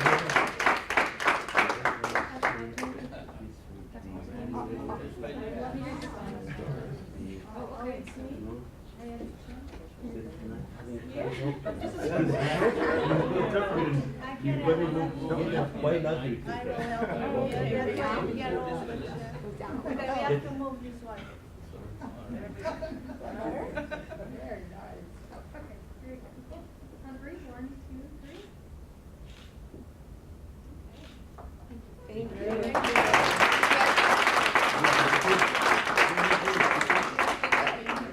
I'm hoping that, see, the chick is very big. The content. We'll take them. Thank you so much.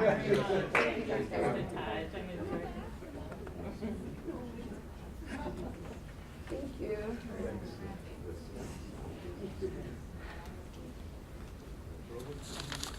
Now, I'm gonna call, it's time for case competition winner, but then you have to fulfill what your expectation in terms of coming back to my class, helping others. Otherwise, if you not fulfill your expectation, I will take your check away from you. So the winner of the case competition is Team Latosha. So we have Team Latosha and Daphne, please come here.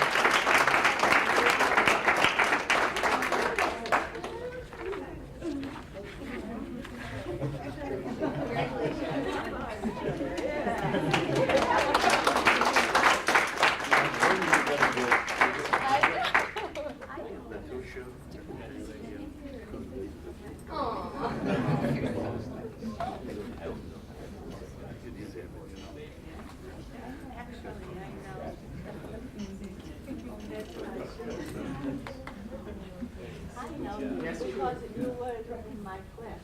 Actually, and my dad was way back when too. Today went by the same thing. Is that your dad was in my class? was. I'm going to have a heart attack right now.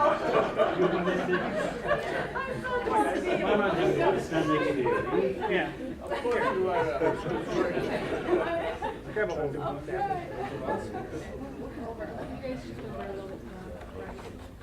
I'm not going to stand next to you. It's too tall. We have to move in front of you. Oh my God, so that's your dad. I thought it was you. Okay, on 3, 1, 2, 3.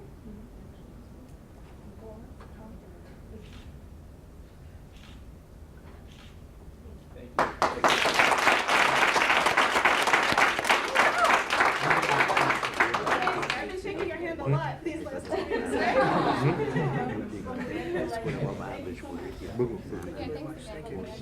Daphne. Also, just going to take one more minute. We are very pleased and excited, you know, as we are going for ASCSB. The whole goal of ASCSB is to improve the quality of program. And as part of that, you know, we do assessment, as you guys noticed that during your presentation, Dr. Mirsha Bardin and Dr. Stavros both were sitting there. I told them they won't be able to ask questions, but they did on the assessment for our ASCSB. The whole thing for ASCSB is just the real winners are the students, that we are improving our quality of program. And also, we since last year, we started to give exam in called ETS. ETS is Educational Testing Center for Major Field MBA.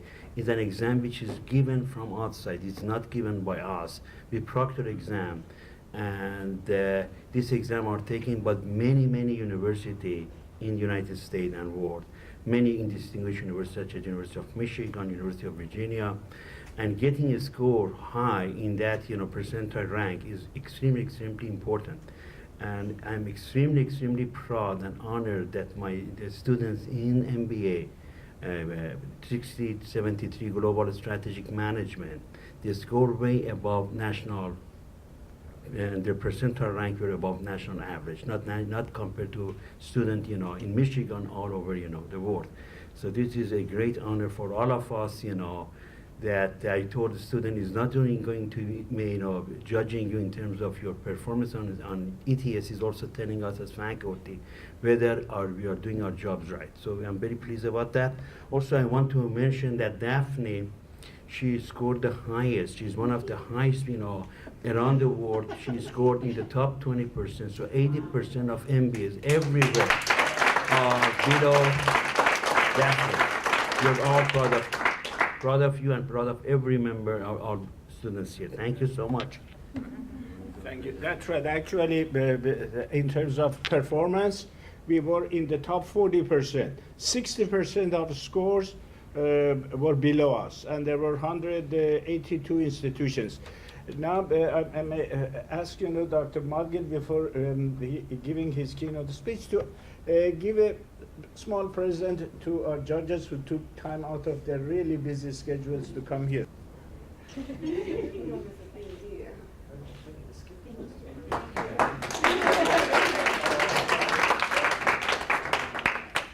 And of course, the last portion of this program is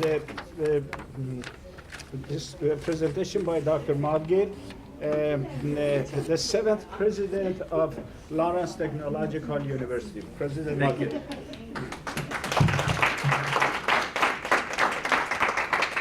Thank you, Dean Mashab. I really don't have much to say. I think we're keeping you long, but I thought I'll share some thoughts about it. First, let me congratulate all the presenters. You know, you ran a good race. Only one or two can win, first, second. But everybody ran a good race. I think you need to pat yourself for the effort you put in. There are no losers here. They're all winners, except we grade them differently. Because I was so impressed with the presentations. I think it was equivalent to a trial in the court of law, where you do a mock trial, and the people presented so professionally, and they knew their material. And I'm sure hours and hours went into preparation. So we salute you for your effort. You make our MBA distinctive, and we owe it to you. Thank you very much. The few thoughts about it, that what do you take it from here? We talked today about Tatas, and Nano, but somewhat with Ratan Tata, the CEO who was the architect of a lot of things we know about Tata. That man is known in the world for the highest integrity as a professional. Every year they name him the top professional the Indians admire most. 2-3 years ago, maybe 4 years ago, he was in Washington, D.C., where my now friend and then the President of India introduced him. He got the Philanthropist of the Year award as a CEO. So he's worldwide respected. It's not whether he made more money than General Motors. The fact is that that man's integrity was beyond approach. So people believed in him. Why do I say that to you? Even though many of you will be CEOs, presidents, project managers in this group of MBA, I can guarantee that'll happen. What will take you beyond that is your integrity, what people think about you. What does your word mean? Do you do things fairly and squarely rather than under the table? People do those things to get ahead. So I think if there is one word about Tata, I will say, given his image and how he lives in a simple house, he could buy the whole Mumbai. But he's a person who is known for his quality of his leadership rather than the things he owns. The other thing is the world is flat. We talked about it a long time ago. We are so fortunate to have been born and raised in this great country. Some of them who come here and have lived here for a long time, like myself, 40 years now, 42 years in this country. This is a privilege, it's not a right. Because this country gives you that most nation, in many cases, no other nation gives that opportunity. Without your color, your status, whether you're physically the strongest or you need a wheelchair to go somewhere, you have a chance in this country. Then no other country gives you that. And I think we need to appreciate that. And having that opportunity to make this great, the future of America is in this room. You're going to make it the leader of the free world by what you do, how you run companies, how do you business, how do you start your own companies as our graduates have done. So I think the future of this institution also is almost dependent on you. You become our ambassadors when you graduate, you go in the real world. So what we tell the parents who bring their kids here to come to this university, look at what our graduates are doing. So you become our ambassadors. So we hope you stay on that path. Then quality versus cost. It's a big issue in America today. Effective, is education cost effective? Affordable education. They're all very valid reasons. But at the end of the day, it is the quality that takes you wherever you want to go. People will pay money to buy Mercedes or Jaguar or Land Rover or than buying a cheap brand. Because if you can afford it, you'd rather buy something that has a known quality. Why people go to Harvard? Because it has a reputation. You want to sell your house to go there. Because they build a brand, so we want to be in that group. We want to be educational quality that people aspire, they are hungry for. And I think you can help us by your graduation when you go to workforce. What you do and how you do is reflective on this institution. That builds the brand, and we appreciate your effort in that regard. Then it's a global village. We have a global village initiative on this campus that we started last year. It was my desire with my colleagues to say that our graduates should be globally educated. You don't want to hang on that American, what was it called? The ugly American movie, right? I want this, I have this, I won't drink this, we had that. But now the world is global. We don't have that control of the world as we had in 1950s. Because the Europe was all destroyed, we were rebuilding the Europe, and Asia had nothing to feed. They have famines. America was the only kid in town. So we could dictate the world, no more. Brazil, Russia, India, China, they said, wait a minute, you're borrowing our money and living well. Did you know that India gave US $40 billion, the country of snakes and charmers? Because we are borrowing money and living well, right? We have potential. In other words, we cannot look down upon others now. We need to build our own strengths. And in a global village, the world is flat, which means the kid in Bangladesh has same access to education that kid in New York. Open the internet, you have everything you want. When I was a college student, we didn't have a photocopy machine. We did not have any internet, no email, not even a telephone. If I called my parents from where I was, it took 3 days to get the call. You had to sit by the phone. But now in America, we don't have those luxuries where we had all the things at our fingertips because the rest of the world has them. So the only way do we distinguish and remain the leader of the free world is what you did today, being distinctive, being people of high integrity, people who give more than they take in, so the world follows you. I know that the leaders in this group, the future leaders, have those properties and characteristics. So I wish you well. We are very proud of you, what you did today. I was very impressed. This is the first time I felt that we are very distinctive in this MBA education. This is the first experience I have. It isn't we weren't before, but this is the first time I've seen it, and I salute you all. And judges, thank you very much. Very grateful for your time to give all your morning for this very important cause, which is support to education. Thank you very much.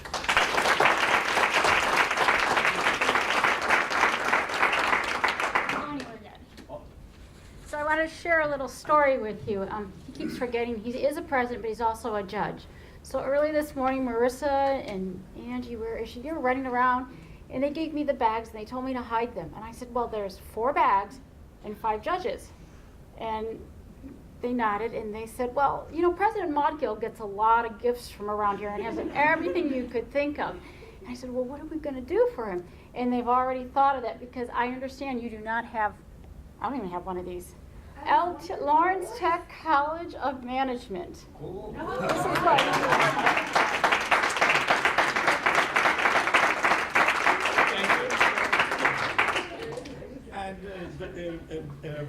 last thing I want to mention is that I'm grateful to Sharon for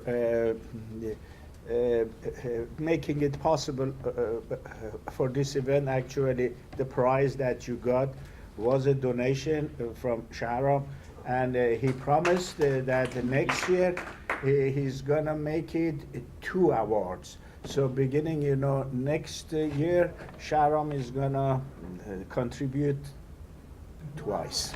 Thank you very much.